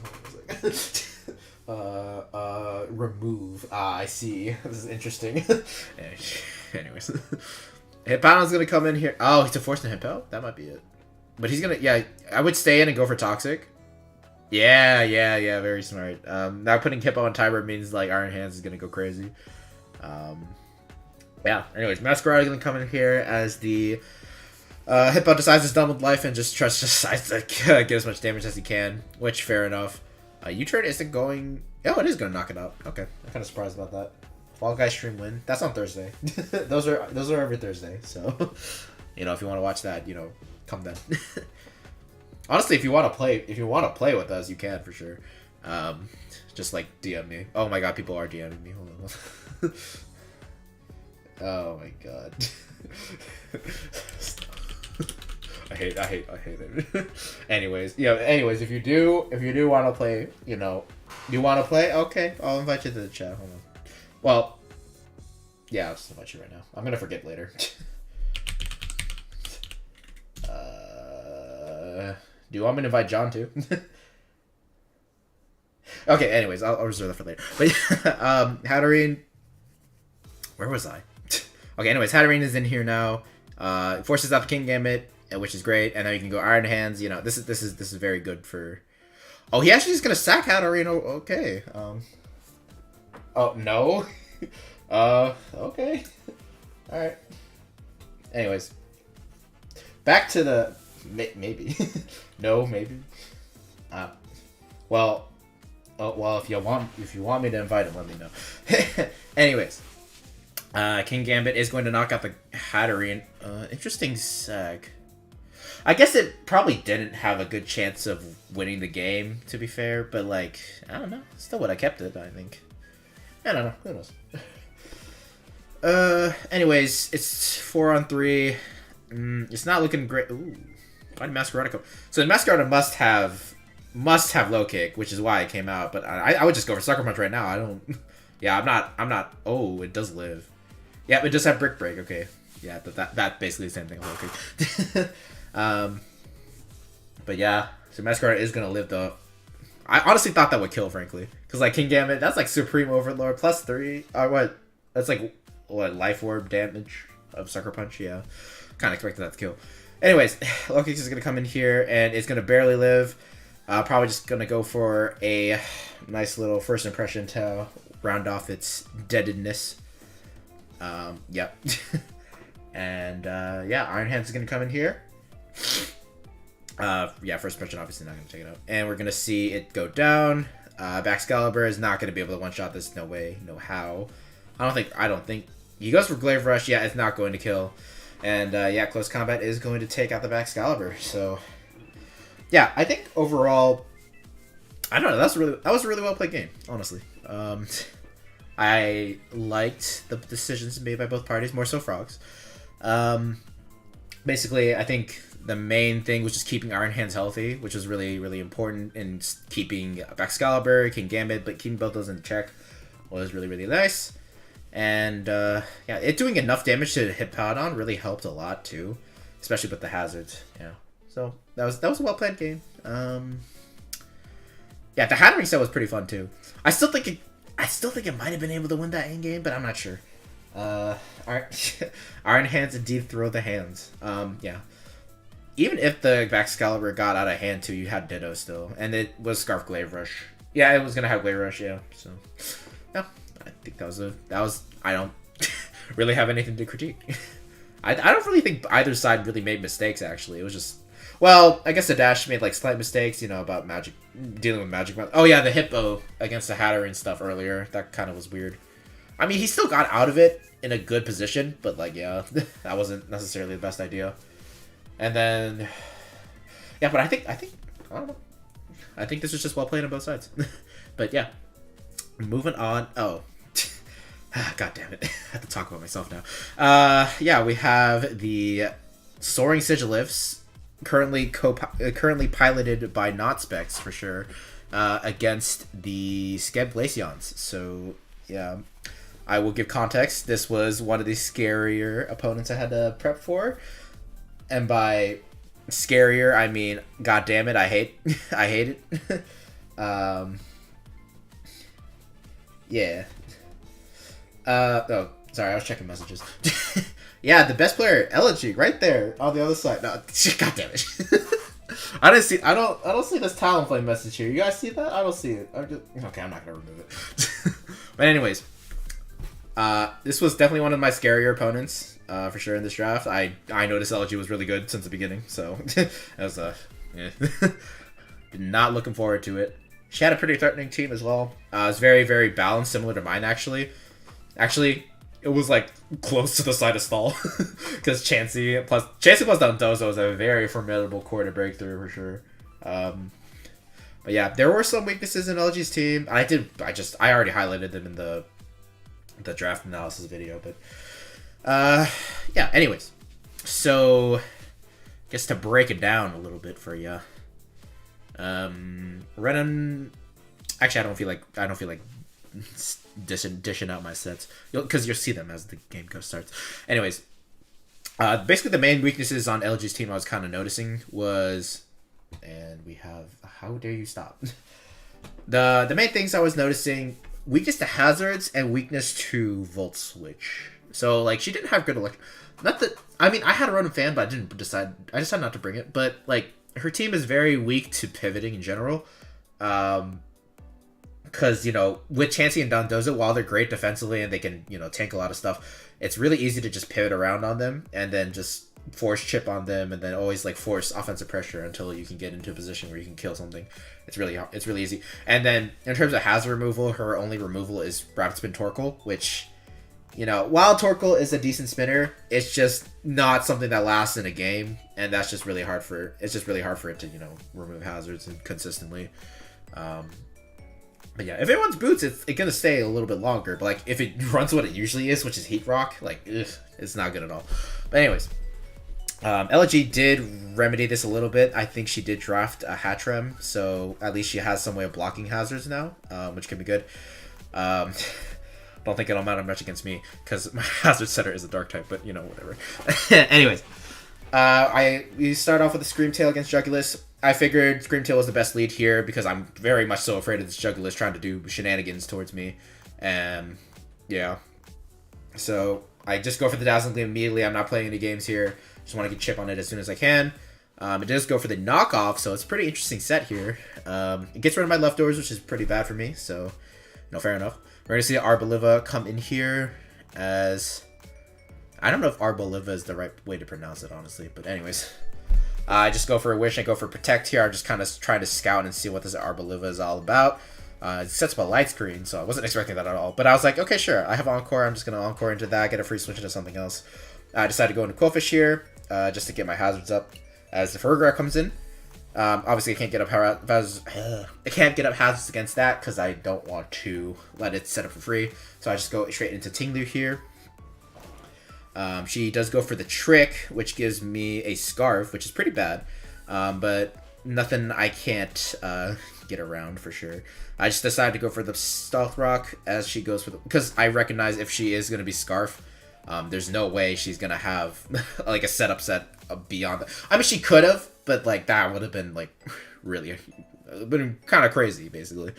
Anyways, so I just go for the rocks here. She goes for Wish, so I realize it's a defensive set, so not too much to worry about here. She does go into her Jugulus and wish her Jugulus back up to full, though, basically, so that's pretty good for her. I'm just going to hit another Dazzling Gleam, and I do get a critical hit, which, you know, that's great for me. Like, yeah, that's pretty bad for her. In terms of what the crit actually mattered, like, yeah, Jugulus could have had 2 more swap-ins with... yeah, I could have 2 more swap-ins in general before it had to, like, heal up or anything. And unfortunately, she misses a Hurricane, which is, yeah, this is just very, very lucky for me. To be fair, my Screamtail doesn't tank too much from a Hurricane. This might be Specs Jugulus, so actually, I don't know. Yeah, wait, okay, let me go back. Yeah, so yeah, the crit mattered a lot because Dazzling Gleam would have been a 3-shot instead of a 2-shot, and I think Hurricane from Jugulus is a 2-shot. So yeah, I think that was pretty that was a pretty very lucky turn for me.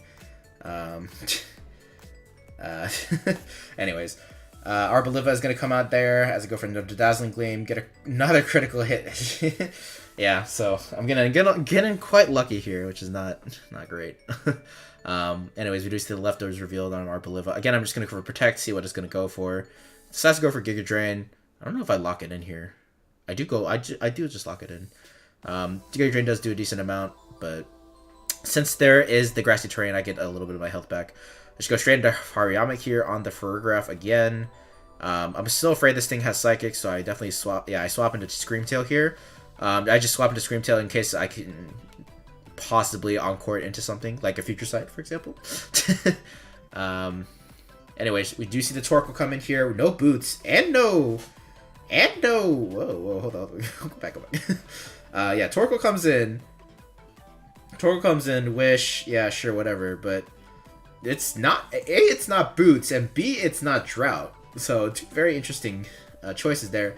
Most likely it is... I think Shell Armor and White Smoke do the same thing. I don't remember. But Shell Armor makes it so it doesn't get crit. So that's probably what it'd be running. But yeah, anyways. Go for Protect there. Again, I just want to see... I'm playing very, very conservative here for sure. But I just want to see what she's going for. So we do see the Stealth Rock here. Also, there's a Future Sight. But anyways. I think I go for Encore again, yeah. I'm trying to be as lame as possible. Anyway, so the Ceruledge is going to come in here.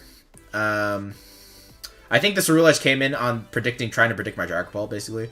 Anyways, the Ceruledge is going to come out, go for the Swords Dance, and I goes for Shadow Sneak as I try to Encore it into Swords Dance. Definitely not my brightest moment. I was expecting the Shadow Sneak, to be fair, but, like, I probably should have just swapped into, like, Talonflame or something. But anyways, I go into Quillfish here. Yeah, thankfully it has good bulk, so it's not gonna be able to do much here. Torkoal comes in, and I'm able to. I get out T-Spikes here, and then I go hard. Into Pult here. It's a little bit risky, but I just decided, like, fuck it. I need to make sure that spin does not go off here, and thankfully I do get that read correctly. And now I know this Torkoal can't really hit me, so I go for a sub here. White Smoke is no stat drops. Oh, okay. I don't think that really mattered here. I think I rather would run Shell Armor then for sure. Well, I guess like not getting stat drop by like Shadow Balls or like, yeah, maybe. Anyways, go for sub.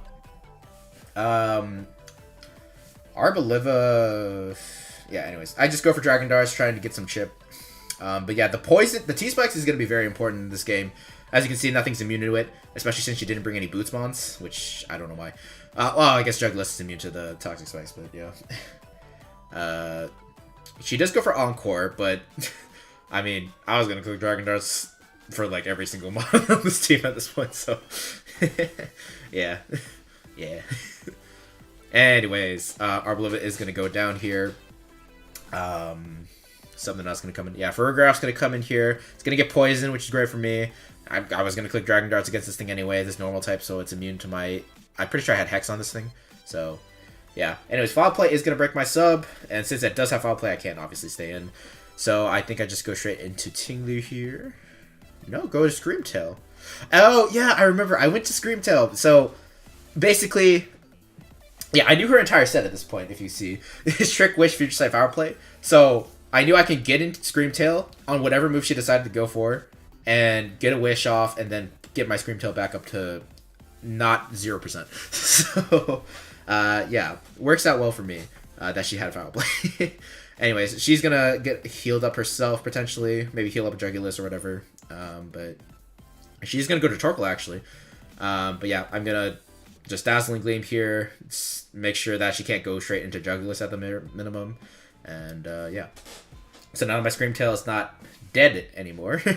I just protect to see what the Torkoal goes for. It does actually have Will-O-Wisp, so yeah, me going straight into Dragon Ball here on the Torkoal earlier was not a great play because I could have got burned.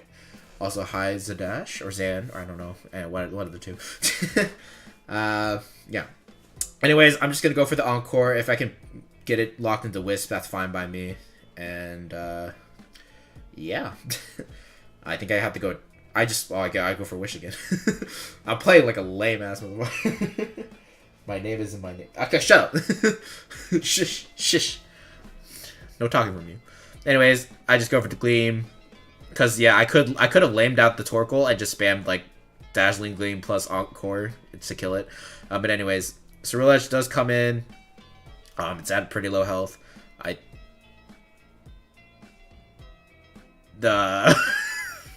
I forgot she forfeit that game.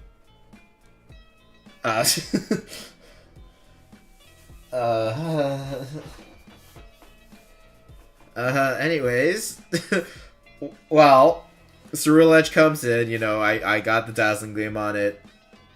I wish back up to full. Anyways, let's talk about what would have happened afterwards. So LG basically, so her reasoning for forfeiting, she felt that, like, the T-Spikes were just too much for her team. She couldn't really deal with it, which is, I mean, T-Spikes are really hard for her to deal with, especially since I have a Ghost type to block Rapid Spin, aka her only source of removal. So, you know, I totally see where she's coming from. And yeah, she doesn't really have anything faster than my Pult. So basically, it would have been really hard for her to really win this game. To be fair, though, there should have been a lot of boots being brought, honestly, and I don't see any of them, which is not great. Yeah. But yeah, it was going to be very hard. She was going to be very hard pressed to actually win this game, to be fair. Yeah. I think as for what happens next, I would have gone Quillfish here on either SD or Shadow Sneak. Let's see. Yeah, I forgot the team that I use, honestly. Oh my god. I was throwing up. You guys didn't hear it, but I was throwing up. Yeah. Okay, sure. But yeah. Anyways, Cerulean Edge for sure was about to die. It was like 2 seconds away from dying. So I would have gone straight into Quillfish to make sure I couldn't get enough Bitter Blade recovery, really. And then at that point, I don't remember what the rest of my set was. I'm pretty sure I had Liquidation to kill it at the very minimum. Yeah. And then after that, yeah, I guess your team was just too passive. Like, Jugulus could have gotten some kills, potentially, so it would have been a 6-0. But, you know, Dragon Pulse faster, Dragon Darts 2 to 3 shots, everything against her, except Dondozo, and Dondozo is pretty easy to exploit on my team. I have a couple of ways to deal with that, so yeah. Anyways, yeah, maybe I will. You know, Zan, you're not wrong. But yeah, anyways, LG forfeit. Yeah, that's just kind of what happens. Anyways, moving on into week 10. Oh god, it's been like an hour and a half. Holy shit. Oh my god. What's going on? Sorry, I'm just reading some chats. Anyways, it's been an hour and a half. Oh my god, I have so much left to do. Okay.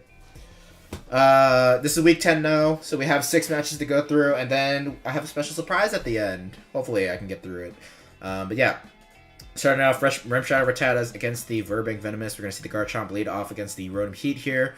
Not a great matchup, obviously, but we're going to see the Trick taking away this Garchomp's Choice Band and giving itself a... which I guess that basically doesn't really matter for the Garchomp. Well, I guess it does, but... Yeah, it does, but... Anyways. We are going to see the Stone Edge miss, which is pretty sucky for Rimshot Rattatas. Gyarados is going to be able to pivot in there, and it takes, like, literally nothing. Holy shit. Anyways, Gyarados is going to come in here on the taunt, so now that Gyarados can't Dragon Dance. I guess he was expecting... I guess she was expecting... I have no idea what she was expecting, frankly. Maybe Annihilate? I have no idea. Maybe Gyarados. Yeah, probably the Gyarados, too, actually. Yeah. Anyways, Tauros is going to come in here. Aqua Tail is not going to be doing much to it at all, and it most likely has Wild Charge to kill it. Yep, we do see the Wild Charge. Clefty is not going to take too much from it at all, though, so that's great for it. Anyways, Great Tusk is going to come in here on the Reflect. Good thing I missed week 9 where I got that. Yeah, you kind of lost just a little bit. Anyways, Great Tusk is going to come in on the Klefki. Obviously has a good matchup here. Gyarados is going to come in again. We are going to see the Earthquake. Not trying to go for Taunt. Again, fair enough. We are going to see the double into Mouse Hold here on the taunt. Oh my god. So, this Great Tusk might be Passion Berry or something like that if he was going to be so willing to stay in there against the Gyarados. Yeah. And staying in on the Mouse Hold too is pretty interesting. Okay. Anyways, Bullet Seed is going to do quite a bit of damage, but Earthquake is, not doing much at all. Anyway, Scizor is going to come on against this thing like it probably should have in the beginning. Yeah, Bullet Seed not doing much. We're probably going to see a Defog here as the Mouse Hold U turns out into the Annihilate. Yep. And in terms of swap-ins here... Oh, it's Defiant. Oh, God. Well, that's not great. Yeesh. Yeah, that's not great at all.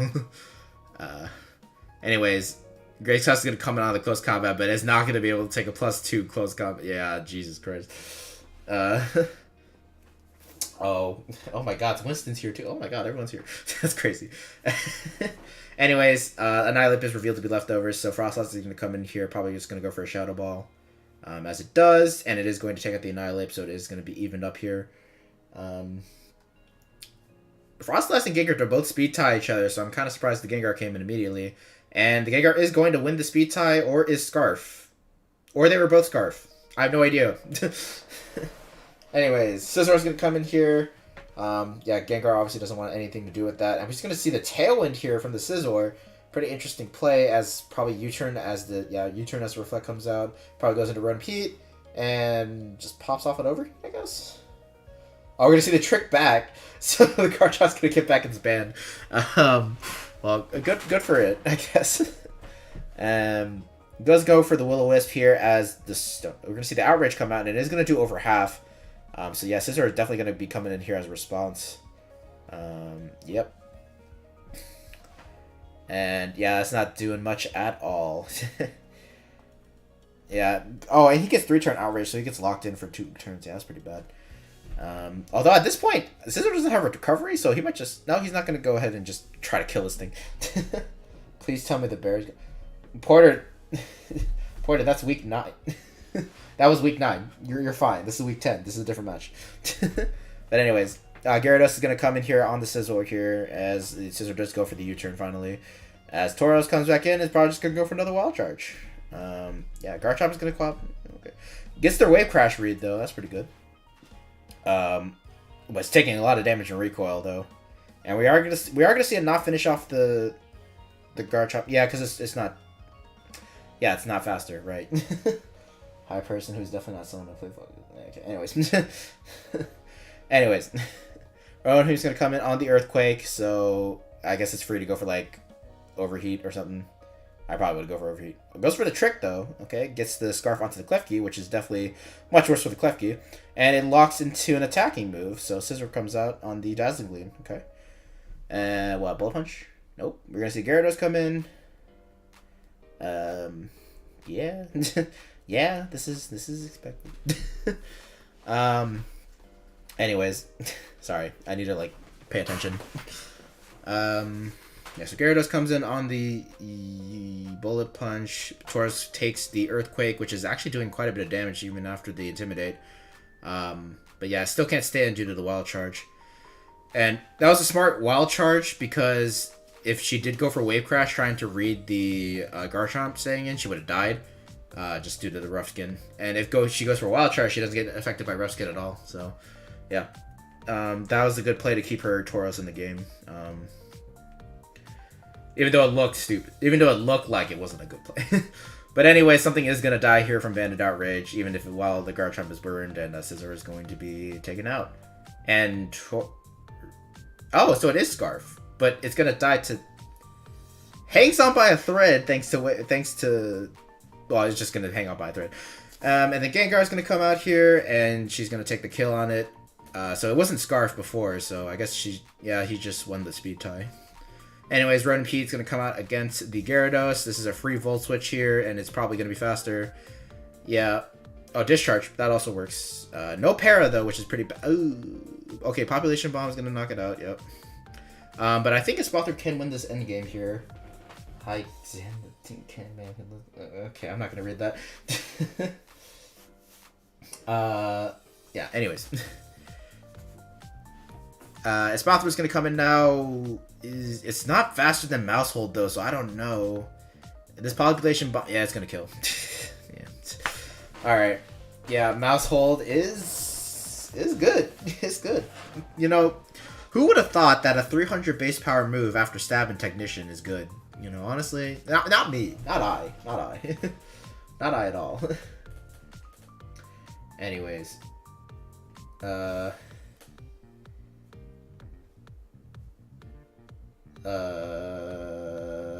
Sorry, I'm just reading chat. I'm reading different chats again. Anyways, moving on. I kind of want to get this over with, I'm going to be honest. But anyways, Denver Diglett's up against the Slovakian Slowbros. Jesus, it's really hot in my room. Okay. I'm just going to commentate without glasses. It's kind of fogging up right now.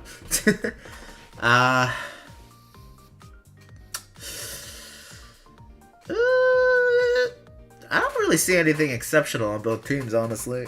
Actually, Sandy Shocks looks pretty good against this team here. Although it's going to be having a hard time breaking through Florges, I'm assuming. So, yeah. Anyways, let's see what goes on down here. We're going to see the Cinderace lead off against the Sandy Shocks. Sandy Shocks is definitely slower, so yeah. Goes into T-Tar, though. That's a little... yeah, it's going to definitely take a U-turn there. So, yeah, definitely takes a lot of damage. As the Flamigo comes in, and yeah, put in a position like this. Close combat's pretty free, and I mean, yeah, he can go into Muck, he can go into Armor Rouge, but you get good guaranteed damage, so that's fine. Especially since it's scrappy. So, anyways, yeah, close combat is going to do around 30% to the Azumarill. Oh my god, roast me? You want me to roast you? Okay. Well, once there's something to roast, you know, I'll do it. Anyways, Azumarill takes a good bit of chunk, and we're gonna see the stay in again. As the Brick comes in, so apparently this is an advanced read of some kind that I'm not aware of. That might be banded too. Yeah, he's banded and he switches on to Houndstone. This man doesn't know about Scrappy. Oh, he doesn't know. He doesn't know. And the Flamigo might be faster than the Houndstone too, depending on the set. Oh, okay, he's Shadow Sneak. Yeah, fair enough. But yeah, so while Flamigo didn't get any kills, okay, I'm assuming the Flamigo stayed in on the Azumarill because he was afraid that the Azumarill was gonna be Belly Drum, and so he wanted to close combat that before, like, just get as much damage as he can on that before it got the Belly Drum off. So that's a fair play. As for... I don't know if I would have stayed in on the second turn to Houndstone. Because frankly, Houndstone is not strong at all. You could have gone to, Florges, and it would have probably not taken anything. But yeah. Anyways, Cinderace is going to come in here for some reason, as the Pyro Ball is going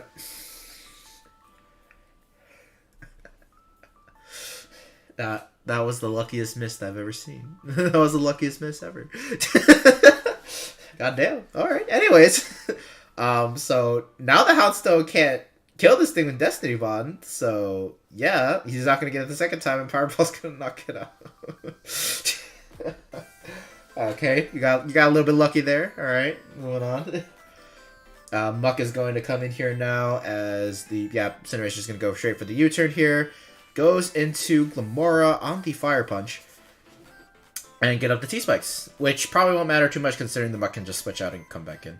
Although, actually, yeah, no, something's going to get poisoned here unless there's a Bootsmon, because, well, the rest of the team's grounded and not a poison type or steel type. So, yeah. Glamora probably also has Earth Power here too, which is probably why Stick came in. Yeah, we're going to see the Shadow Sneak to get up the second layer as the spikes come out, actually. Oh, okay. Tyranitar is going to come in here, get Toxic, get spiked. Glamora is going to get another layer of spikes up. Okay. We're just spike slaying machine. I'm assuming this is Scarf Glamora, that's why it's actually spamming this many spikes. Oh no, it's not Spike. It's not Scarf. Okay, so he just really spammed a bunch of spikes down. Okay. And it gets it to kill into Tyranitar too after all the chips, so that's pretty good. I'm not going to come back in. No, Sandy Shock's going to come back in and get the poison again. Okay. That's not good. But yeah, now Sandy Shocks is poisoned, toxic to be more specific, and yeah, Florge is gonna come in and just eat absolutely nothing from the Sandy Shocks. Probably gonna see a Wish here as the Muck comes in, most likely. Protect, just to get more HP. Okay, fair enough. Well, not HP, but you know, just to see what the Sandy Shocks is gonna do. And as Gamora's gonna switch in here on the Thunder Punch, getting back T-Spikes up. Earth Power comes out, is going to be able to two-shot here, and Muck is just going to go for another Thunder Punch. Yeah, okay. But Shadow Sneak is going to knock out the Glamora here, so he at least gets that. Muck is still alive. I think he could still remove T-Spikes too, but it's not going to. It is going to get a Poison Touch, Poison on Cinderace though, which is going to be really nice. And at this point, it's not looking good for Slovakian Slowbros. He's going to go with Zumaro here, and it's going to die in 2 turns. He's not even going to go for Aqua Jet. Cinderace is just going to go for the U-turn. Yeah, at this point, I think Floor just literally beats the next 2 months for free. I think Dragonite does too, but yeah. Anyway, Shandy Sock's going to come back in here. We know it's not going to be able to do much. We're going to see the Protect just to see what it's going to go for. Sees a Flash Cannon. So I guess you can go straight into Magnezone here if you wanted to. Okay, Toxic. We're going to see the Flourish actually just go for the Wish. Okay. I mean, fair enough. It's not Stab, so it wasn't going to do much damage anyways. But yeah, this game's kind of over. Especially with the Calm Mind, too. Yeah, no, game's definitely over. They're both Toxic. They're not going to last very long because of that, and now the Calm Minds are coming on, yeah. We don't need to watch that. So yeah, Florges is going to clean up that late game very nicely. I guess in terms of what Slovakian Slowbros can do better, I don't know. Well, having Hazard removal would have been nice. I don't know if he has Hazard removal on his team, though, to be fair. I hope he does. I think if it was Belly Drum Azumarill, I think it would have done a lot better than he realizes, actually. But, you know, who knows. Yeah. Yeah, okay, we're gonna move on to the next game. I'm kind of done here. Wabertal Whoopers up against the Bielefeld Beatus here. Volcarona looks kind of schnasty. I'm gonna not. Actually, no. AV Grutra is like one of the best checks of Volcarona on, ironically, just because it has Rock Slide, and yeah, that's gonna be a rough for the Volcarona to get through. But yeah, it even has Sap Sipper to be ignore the Breloom Spore too. That's gonna be crazy. How long is the stream gonna be? We have 4 more battles to look through, and then we have another surprise at the end, which shouldn't take too long to be fair. But yeah, so I'm estimating probably another half hour to 45 minutes, I guess. Yeah, my streams take a while. I'm doing 2 weeks worth of battles in one stream, so that's kind of why. Is the surprise? I don't know what the DN is. Anyways. But yeah, anyways, we're gonna see Gudra lead off against the Gastrodon here. We're gonna see the power up immediate. Oh, and that obviously that does kill the Gastrodon. Yeah, Grimmsnarl is gonna come in here just to set up screens, I'm assuming. Yep. Gets up both. See the Sludge Bomb from the Amoonguss. And we're going to see this Parting Shot into the Volcarona on Please Not the Spore. The Toxic. That actually is pretty good for Zach, all things considered. But yeah. Quiver Dance is going to come out. We're going to see the Clear Smog too. Oh my god, Zach playing out of his mind. He does not care about this Volcarona. He finally goes into Rotom Wash as the Fury Dance comes out. Doesn't do too much, obviously. The surprise is the friends he made along the way. Well, you guys are all my friends, you know. Yeah, that's one surprise, I guess. There's a second surprise after that, then. In that case. Anyways, Dracometer is going to come out. Not going to do much thanks to the screens. And Mismatches' high base special defense. Draining Kiss comes out. That's actually pretty cool. Again, not dealing much damage here. But actually, yeah, Mismatches not doing much to it either. Another Draining Kiss. And we're going to see the boost energy speed from the Iron Moth as the screens dissipate. So I think Mismatches dies to a Fire Blast here. Or Fairy Dance. Either one. Anyway, Staraptor is going to come in here. Iron Moth definitely doesn't one-shot it, so he's probably going to swap. No, he's just going to see the discharge. Yeah, Brave Bird is going to... Okay, neither Mon died from each move, but after the recoil, Staraptor is going to die. Anyways, Breloom comes out, trying to Mach Punch the Iron Moth and take it out, but no dice. This is a hard counter for Breloom, actually, so... Anyways, Volcarona is going to come in here. It's not looking good for it. Frankly, Gutra is a free swap in, and I know that thing has Rock Slide. Yeah, it does have Morning Stars, so it can get back up to a good amount of health. It's not a Fall Guy stream. The surprise, not a Fall Guy stream. It's much more boring than you guys think.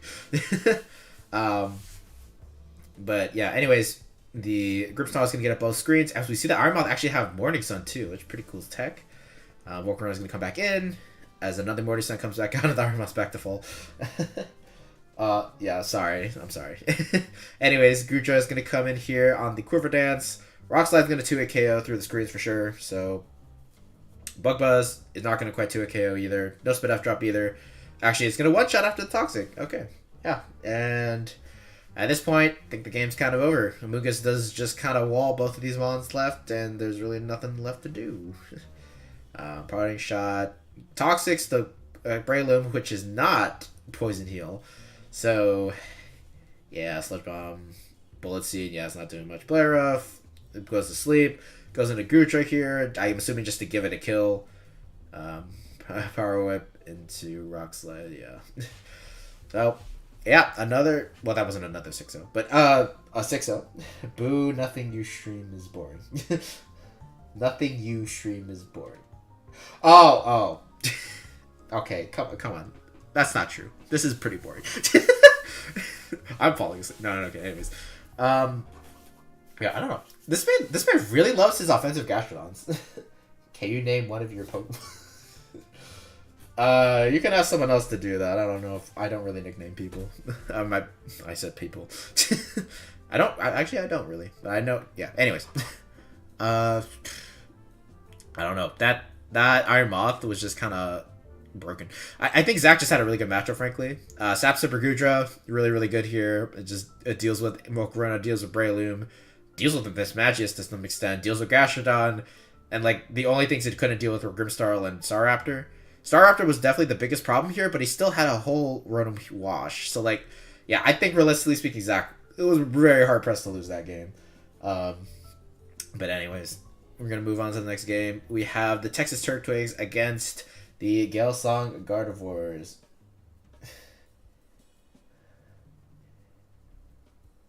No, I'm not going to do that. Anyways.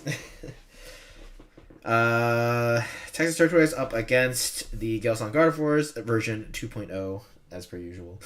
We're going to switch sides because one of them is in the chat as we speak. So, yeah. Palmon's going to lead off here against the Toxapex. And we're going to see the swap out because I'm pretty sure that was Zoroark. It didn't have to be Zoroark, to be fair. But anyways, Palma probably just going to go for the Thunder Punch, yeah. The Dunsparce carry. Okay. Anyways, Mudsdale's going to come out against the Palmot, and we're going to see the Soft Rocks being set up. Dunsparce is going to come in here as the Spore comes out. So Dunsparce is going to be asleep for this game. And Sylveon's going to come in on the close combat. So this is an offensive Root Bonnet with Spore. That's pretty cool. But now Hyper Voice is going to absolutely just run train against this team, especially with rocks up. Yeah, that. Oh my god, 44. Yeah, so. Oh, the Hobbit. Oh no, unfortunately, Skeletor's is faster, so Hyper Voice is not going to be able to land the 2-shot. should have been max special. This is why you run speed on your offensive bonds. I'm just saying. Anyways, Toxpack comes in on the Skeletor as it gets back up to full. Not sure what this Toxpack is going to do here. We're just going to see it go for Toxic. Okay. Nice and fair. No lol. Okay, well, screw you, dude. Anyways, we're gonna see the matchup of the century, ladies and gentlemen. The Dunsparce 3 segments versus Dunsparce. It's truly a battle to be my brain literally just short circuited halfway through that. Anyways, Boomburst is gonna come out. Yeah, Dunsparce is gonna be taking these pretty well, actually, really, really well, and it's gonna be able to recover on the next turn here. So we're gonna see the Quavel come in. As the Dunsparce swaps out. Okay. I guess it can get its health back up against other mons later, but I think that was the best time to just go for a ruse. Anyways, Lycanroc Duffs is going to come out against the Quavel, and we're going to see the Play Rough come out and just completely destroy the Quavel immediately. Okay. Yeah, fair enough. Anyways, Cloth is going to come in here as the Pex comes in. As the High Horsepower comes out, unfortunately, Toxapex is just ridiculously bulky, so Cloth is not going to be able to do much to it. A knockout comes out to get rid of the leftovers, which is nice. But now T-Spikes are going to get up against Terra, and as Terra probably knows, his team is not really the best against hazards, as you'll see in I don't know, 2 seconds. And both layers of T-Spikes gets up. Okay. And Mudslow's going to come in on the Sword Stance Cloth. Okay. Another High Horsepower comes out, but Mudslell does have Stamina, so... and Earthquake, which does proc Anger Shell, so we could see something crazy here. But I don't think so. Yeah, Dunsparce just didn't do much. Yeah, another Earthquake knocks it out. Anyways, the Dunsparce is going to come in here now, and we're going to see the swap into Dunsparce here for the Glare. Yeah, I don't... Actually... Well, I guess this Dunsparce could have had something. The Dunsparce could have had something to hit the Mudsdale really hard with. I don't think Boomburst killed though, so I probably would have just gone for Body Press if I were Eve. But anyways, Dunsparce is gonna come in here and get its Roost. Nope, it gets all 3 turns of sleep. But yeah, Roost is definitely gonna come out here for sure. Yeah, so it is gonna 1v1 the Dunsparce thanks to the Toxic Spikes. Yeah. It's gonna get parried though. But, the Dunsparce is just taking too much damage. Anyways, Mudsdale is gonna come in on this turn as the Air Slash comes out. Stamina boost again. Yeah, again, I think we should have just... Okay, we're gonna see the swap into Dunsparce. Okay. Yeah. Anyways, Glare is going to come out and is going to die to poison. Brubana is going to come in here. Probably just trying to go for the close combat. But Eve's not going to let that happen. Oh, we see the Reed go for Bullet Seed. It does get 4 hits, and another one will kill something on the team. Yeah, even the Mudsdale with the stamina, so yeah. Hyper Voice is going to come out against the Brew Bonnet, though, and at this point, it's looking pretty hard pressed for Terra to win this game. You see the Torch Song come out as the Sylveon is going to go for another Hyper Voice, and at this point, Skeletors really can't kill the Sylveon, I think. Oh, no, I think Torch Song does kill out the next run. Yeah, okay. Pex is going to come in here to not let something die, but I think another Torch Song will kill it, as we're going to see the Dunsparce come in to take the Earth Power. Okay. But yeah, at this point, Skeletor is just about to die. And Dunsparce definitely has the bulk to not die to +2 anything from this thing. Never mind, it dies to Torch Song. I forgot my head calcs. At this point, Palma is slower than Lycanroc, so I think we're just gonna... Or no, we're gonna see Sylveon come in here. Does it die to Thunder Punch, though? It doesn't. Lives on a sliver, and Hyper Beam is going to knock out the... Okay, to be fair... Okay. You know what? Hyper Beam didn't matter. I'm not gonna mention it. I'm just saying it could have missed, though. You would have lost differential for that, but anyways. Yeah, Hyper Voice should have been the last move, but who cares? Just want to go for the. You want to go for the big beam. I get it. It's fun. It's a fun attack. Anyways, next up, second to last game here. It is a fun move, yeah, for sure.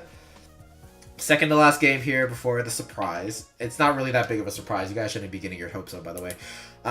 We have the Dubious Digitals up against Flip Roll Dom fans. Another high-profile player match, I must say. These guys are crazy. They go crazy on the sticks. Both of them, really. We got a double elephant team. I'm a fan. Double elephant, triple bird, and then just a random bull on the side. You know, classic Pokemon. And then meanwhile we have like a cat and like I don't know, a fish, some metal monstrosity. You know. Anyways, we're gonna start. Slowking leads off against Pelipper. Looks like a free-ass Pelipper U-turn into, like... Oh, no, we're going to see the knockoff of Colberberry. Okay. As the Slowking just goes with Chilly Reception. Okay, pretty cool. Tatsugiri is going to come in here. Go for the spin to get its... Oh, excuse me. Get its speed up, obviously, because there was no hazards. But yeah. Yeah, the Rapid Spin Nasty Plot, Tatsugiri said, is actually pretty cool. And I'm kind of scared of it, frankly. But... Actually, wait, I don't have to be scared of it anymore, right? But that's neither here nor there. Anyways, it's a really cool set, though. I really like it. Anyways, Kilowattrel came into... Okay, sorry. I need to commentate. Yeah, we're going to see the U-turn from the Pelipper as the Kilowattrel comes in. Was trying to scare that thing out or bait it into something. Anyways, Pelipper is going to come in here to replace the... Yeah, get a Draco. But unfortunately, the Draco does miss. And as it turns out, that Draco mission didn't really matter. I think this is an AV Pelipper, so yeah, this is not going to be taking much from Draco Meteors at all. You see the U-turn here as Iron Treads comes out against the Clodsire, which Clodsire obviously does not appreciate. Slowking's going to come in here, but it is physically defensive, so it's not going to be able to take much from Earthquake at all. Yeah, Pelipper's going to come back in here on the Surf. Again, since it's AV, not doing much at all. We're going to see another U-turn as Slowking probably goes for Chilly Perception or Future Sight. Slack off. Okay, option 3, sure. It can be definitely Chilly Reception on this turn, though. It didn't go for Chilly Reception. I don't know. The Slowking just refuses to switch out. I don't know what's going on here. Okay, finally goes for Chilly Reception. As the Iron Hand comes out against the Pelipper... not Pelipper, Kilowattrel. So that definitely indicates that this Iron Hand... Yeah, based on that full switch damage, it probably is Assault Vest or something. Something specially defensive. Gets the... Well, that wasn't a read, per se, but... Oh, we see the weakness policy from Donphan. Okay. And Masquerade is going to switch in here. +2 Earthquake isn't going to quite knock it out, though. And, yeah, it's gone. That was cool. Until that happened, I guess. But the chip of Masquerade could be very important for the late game. You don't understand Chilly Reception. Oh my god, my music stopped again, sorry. But yeah, basically the whole point about Chilly Reception is just a pivot move, basically, and that sets up Snow at the same time. Yeah, no, that's literally it. There's not much to explain, really. It's basically a replacement for your Teleport from the generation prior, except Chilly Reception doesn't have negative priority like Teleport did. Teleport was really stupid, though, I must say. Anyways, yeah, it's like Baton Pass. Except you set up Snow. Like think of it like that. That's probably a better way of thinking about it. Except it adds ice. Well, yeah, it sets up Snow, which is the new weather. It replaced Hail from the previous generation. Yeah, you get it. Slowking. Yeah, it basically always goes last. Which, yes, to be fair, yeah, it's not as much of a hindrance. Realistically, losing that priority, but. Sometimes it does matter, but you know, it's very rare that it matters, really. Like for example, hold on. I don't know if I can go into my team builder. That's why I'm waiting. I probably can't go into my team builder. I think I have teams built for people in playoffs, so I don't want to reveal those, but. Yeah, like maybe like something like Dondozo might be slower than Slowking, for example. I don't know, but like there are probably mons that are slower than Slowking. But again, realistically, it doesn't really matter because Slowking is gonna run min speed too. But yeah, anyways, Tauros Blaze is gonna come out here against the Masquerade. We're gonna see a swap into Slowking because yeah, Tauros definitely beats that thing for sure. I mean, sorry, Slow King beats that thing for sure. Oh, +1 Wild Charge is doing a lot though, but Surf doesn't quite kill, and we see a Citrus Berry. Oh, I think that is that Kutchu? That might be Kutchu. Yeah, that's crazy. Guaranteed slow pivot is always nice. Watch someone bring some TR. Yeah, Trick Room. Yeah, Trick Room is the potential where it matters. Like, well, it doesn't really matter that much though. But anyways, yeah. So we're gonna see the Hatterene come in. Oh no, I see what you mean. Yeah, if like you can't like you if you wanted to use Slowking as a Trick Room setter last gen, you could do Trick Room and Teleport, and because that would be better because your Slowking is taking the hits instead of whatever mod you're gonna bring out that is gonna abuse the Trick Room. So yeah, that's a situation where it would matter. For example, yeah. But yeah, anyways, Slowking's not gonna be able to beat the Tauros thanks to the Citrus Berry plus Wild Charge just being able to two-shot it.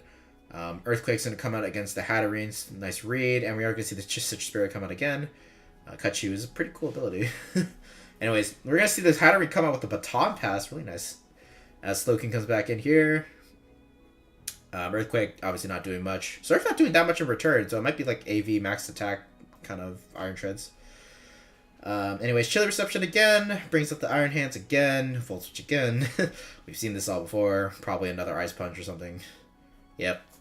Iron Treads, yeah, it still does. Hands definitely still doesn't want to take that hit. We're gonna see the Bombardier double on into the Slowking, and another U-turn comes out. Yeah, at this point, I don't know. Slowking is just kind of walling everything, which that's kind of what it's meant to do. Anyways, Hurricane comes out, does a lot, but Ice Punch is just gonna one-shot Clothes in return, which is very unfortunate. We're gonna see the Tauros come in and double swap out into Iron Treads as the Slowking comes back in again.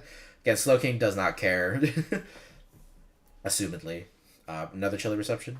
No, we're just going to see another Surf. It gets a critical hit, which definitely sucks. But, yeah, with the nerf to Roost PP, that's not great whenever that happens, I guess. Anyways, we are going to see the Masquerada come in here, which doesn't really fight Bombardier. So we're just going to see Oh, it's Rocky Helmet. Interesting. Where's the music? Oh, it's just gonna come in a second. Anyways, yeah, Slowking's just walling Bombardier, which is hilarious. Gets the rocks up, chilling. What? You know what? I like this, so we're just gonna keep playing it. Anyways, Thunder Punch comes out on Bombardier, and it doesn't quite kill though, as Bombardier is just gonna recover and get. Okay. At this point. It's looking a little bit worrying, actually. Well, no, this is still like a full health hat, which definitely can help against the Bombardier and stuff like that. Yeah, and Slowking's just still walling everything to death. Yeah, this is just kind of highlights how good Regenerator plus Pivot Move is. As you can see, and Slowking's just really bulky, and it doesn't even take much from knockoff. Yeah, I know it's not boosted from the item or whatever, but yeah, it's still a stab knockoff, You turned the first time because I assumed they would read the Thunder Punch. Later they said, I didn't know Masquerade got Thunder Punch either. Like, I mean, like, why would you even bring it? Well, I guess in this matchup, yeah, you would bring it for Bombardier, but and Pelipper, yeah. No, yeah. Yeah, I didn't know either, frankly. Yeah, I just kind of assumed Masquerade. Like, Masquerade always runs like knockoff Flower Trick U-turn in like singles, so like I never really expected to run anything else. But yeah, if I had to prep against you, well, I did prep against you before, but like, yeah, I still don't know. To be fair, I don't think Thunder Punch mattered against me, but anyways. Cloudsire is going to come in on the Pelipper Hurricane. Yeah, I don't know. This is looking really hard for Pops to win, frankly. Gets a knockoff against the thing's leftovers, which is pretty good. But now rocks are up. Yeah, that's pretty yikes. We're going to see Hurricane again. Gunk Shot, which is unfortunately going to miss. To be fair, I don't know if Pelipper was going to die to that. It probably did, though, realistically speaking. Iron Tread's going to come out again on the Gunk Shot again. Yeah, this is a nice play. He could go for spin here as well, just to get rid of the hazards. Nope, we're gonna see the Earthquake. Okay. I guess it does get rid of the Tatsugiri, but again, like, I don't know how he's gonna beat Slowking. Or at least Slow King plus something that beats Bombardier, realistically. That's what I was talking about. Yeah, I don't know. He has Future Sight on top of all of that. Yeah, no, this game's over. Kidding me? Okay, wait. Hurricane crit confusion into Surf crit. U-turn comes out again. If he gets confused, full confused, like maybe. Nope, he gets slack off. No. And the Future Sight's gonna knock out the Tauros yet. Looks like. Yeah, I don't know. Bombardier can't really. Yeah, Bombardier can't really. This is just kind of. This game's just kind of over. Soaking beats Iron Treads plus Pelipper unless significant hacks occurs, and like Bombardier can't really like. Yeah, it's lost all of its roost at this point, and while Soaking still has 5 slack offs, yeah. Sure, knockoff, U-turn, like this, yeah, but I mean, Slowking's just gonna slack off, yeah, it's just... Okay, another Hurricane comes out, no confusion this time, Pelipper's gonna go down, Earthquake comes out from Slowking's zone on this, we're gonna see the slack off here, yeah, this is just, yeah, this is a game. We're gonna see the Bombardier go for Terrestrialized Flying, just for the fun of it.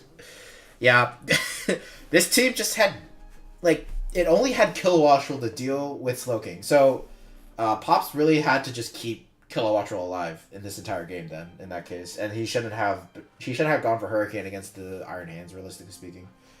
Yeah, that's basically what had to change, realistically. Outside of, like, just changing the team to deal with Slowking, because, yeah, Slowking's a bastard. Literally just walled the entire team. It's crazy. Anyways. Okay, this is kind of depressing. Let's move on to something else. I don't know. This thing loves to kick me out of my own playlist. I don't get it. Let's see. Which one do I want to listen to? Yeah, I want to listen to this. All right. We got one last game here. The last game before the surprise, which is not going to be that much. But me against Mr. Zadash himself, the Driftbill Delibirds. I don't know if he's in chat or not. Probably not. But yeah. This game is not the surprise. No, it's not. After this is the surprise. But yeah. Anyways, to going into this match, like I was a little bit scared. There's like 3 dark types, which my team does not deal well with dark types at all, really. So you know, having to deal with 3 of them is just kind of a pain. Especially since my main offense is Dragon Bolt. So, yeah. To be fair, though, I have a surprise for him, which is Gallade. And Gallade absolutely just kind of dunks on him because he doesn't have good fighting resist. As you can see, that Altaria is basically his only fighting resist. So, yeah. Gallade will put in work in this game, but you'll see. Anyways, Gargantual is going to be the lead against my Screamtail. I go immediately into Bronzong because this is the coolest Bronzong I've ever brought. So... you know, Gargantual's going for his regular Iron Defense stuff. I'm in Prison, Covert Cloak, Bronzong. So, I have Iron Defense, Body Press, Stealth Rock, and I forgot the last move. But I think it was Heavy Slam Blast. But, yeah, I have... So, basically, Imprison means he can't use Iron Defense or Body Press, because I have those. I'm faster than him because I ran Speedy Vs. And the Covert Cloak means Salt Cure doesn't have the secondary effect on me, which means it's not doing shit to me. So that's literally the best tech I'll ever come up with in my life. And to top it up on all top of that, this thing still walls Hippowdon because Levitate means Hippowdon can't really touch me. There you go. That's it. And it walls Baxcalibur because all Baxcalibur moves gets resisted. So yeah, Bronzong had to come this game. So yeah. I can't believe I had to run this much stuff, though, to beat a Gargantual. You know what I'm saying? Anyways, moving on thusly forward. We have an Altaria lead out. I just decided to get my rocks up because, you know, Gargantual can't do shit. Anyways, he tries to go for Wisp against me. Does miss, which, again, I'm a little bit lucky on. But yeah, anyways, I go for Dazzling Gleam, deal some damage to the King Gambit. It is Boots, judging from it not taking rocks, so yeah. It looks like he definitely tried to adjust towards my playstyle, aka spam hazards. So, yeah. Anyways, I go into Talonflame here as he goes for Sword Stance. Thankfully, I have enough bulk to not completely get run over by King Gambit. So, I do burn it. Kotak Leaf is not going to be a 2-week KO. I go for Flamethrower on this turn just to get some chip. He goes to Kotal Cleave on this turn. I'm just gonna roost here. You know, I don't want to. Yeah, I want to see if I can keep my Talonflame, and I call out him trying to sucker punch me by immediately attacking him after the turn he suckers. Yeah. Anyways, Hydreigon's gonna come in here try to revenge kill me. I do have a Scream Tail, so I don't really give a crap. So he can't go for U-turn though, so fair enough. If I wanted to be a G, I could have stayed in, but there realistically was no point in doing that because there was a whole Garganical. Anyways, I just go for Dazzling Gleam here, just see what it does. Goes for Body Press. I can definitely Encore that into it. Yeah. Thankfully, Purifying Assault does not make it immune to, like, Encore for some reason. And now I can go freely into Dragon Bolt. Except I go Talonflame. I go to Talonflame on the hip. Oh, okay. Yeah, okay. I was going Talonflame. I think I was expecting... What was I expecting, actually? I have no idea. Anyways, Talonflame comes out against Hippowdon. I just go for the Wisp here.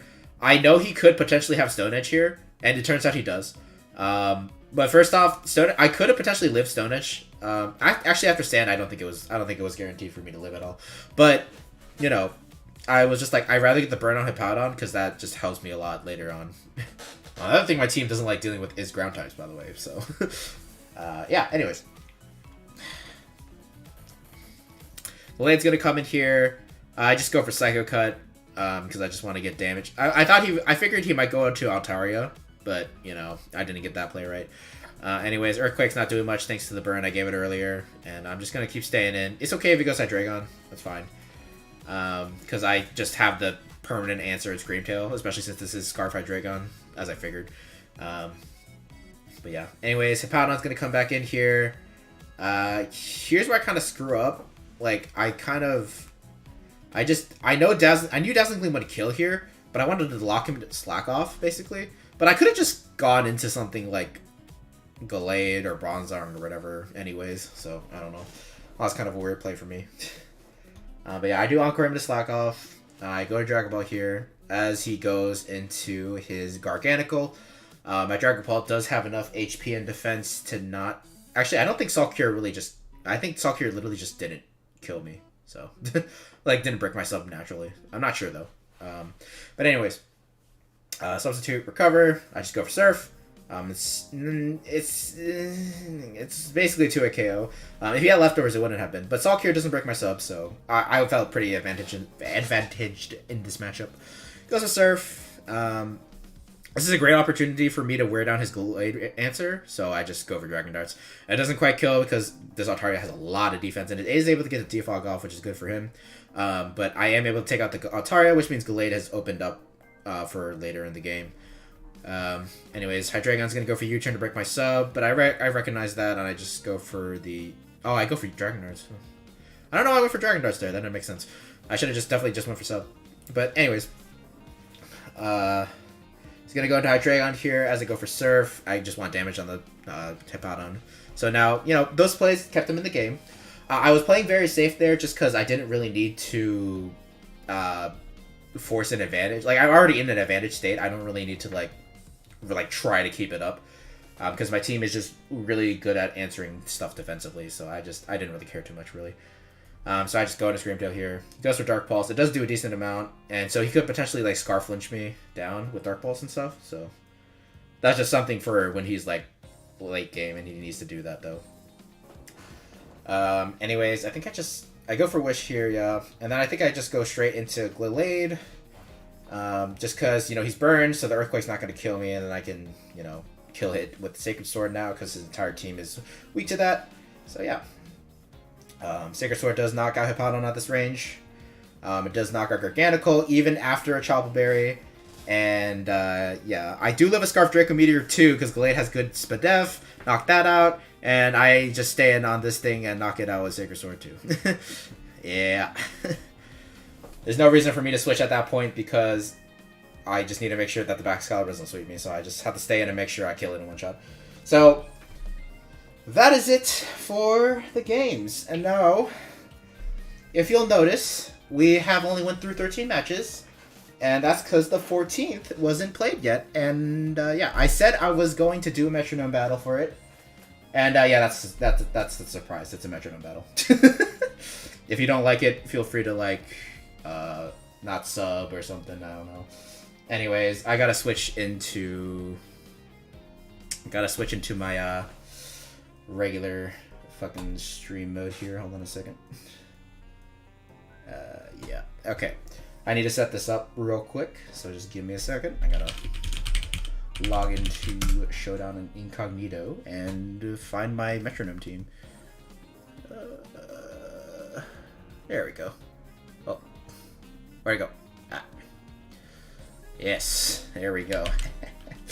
Alright, so yeah, we're gonna just do this real quick, and then we're gonna be done for today, so yeah.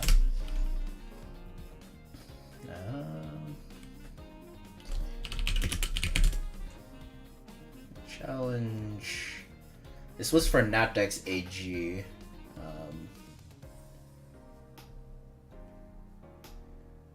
Show all teams entitled 1. Challenge.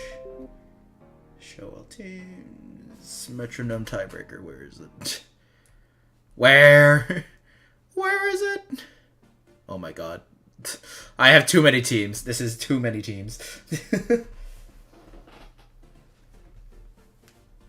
Oh, you can see my team. I realized there probably wasn't anything to be seen. Don't worry about it. But where's my metronome team? Holy shit. Ah, there it is. Okay. All right. Ah! Oh my god. Oh my god. Mute. Okay. Anyways. Yeah. Anyways, we're gonna start off a metronome battle just to end things off because I forgot to do this for 3 weeks. So yeah. Anyways, this is what happens when people don't do their matches. Basically, I thought it'd be more fun to do this than to just flip a coin, basically. And so basically, all that's gonna happen is we're gonna have 3 people spam metronome at each other, and we're gonna see what happens. So yeah, you guys ready for some fun? Look at that! Oh, the tearful look into the clear spot. Oh my god, look at that. Oh, beautiful damage. Oh my god, and removes those stats. You know, these are high IQ plays from both sides. Smackdown as well into Paris song. So I said I wasn't gonna switch. I'm not gonna switch. This is just metronome spam. I'm sorry. So this is gonna happen. Iron Tail now it gets it down to half. Okay, into gravity. Okay, if we ever see a Zap guy get pulled out, you know it's gonna really affect the tides of this match. You know what I'm saying? Also, I can't really see chat, by the way, so. Anyways, Woodhammer. Okay, into Night Days. All right. And, yeah, they're both going to die next to this turn, so, you know, who cares. Grass Knot. Okay. Into the Icicle Crash. Oh, beautiful. And now they're both going to die. Anyways, moving on to... Oh, which team's which? Oh, I didn't say that, did I?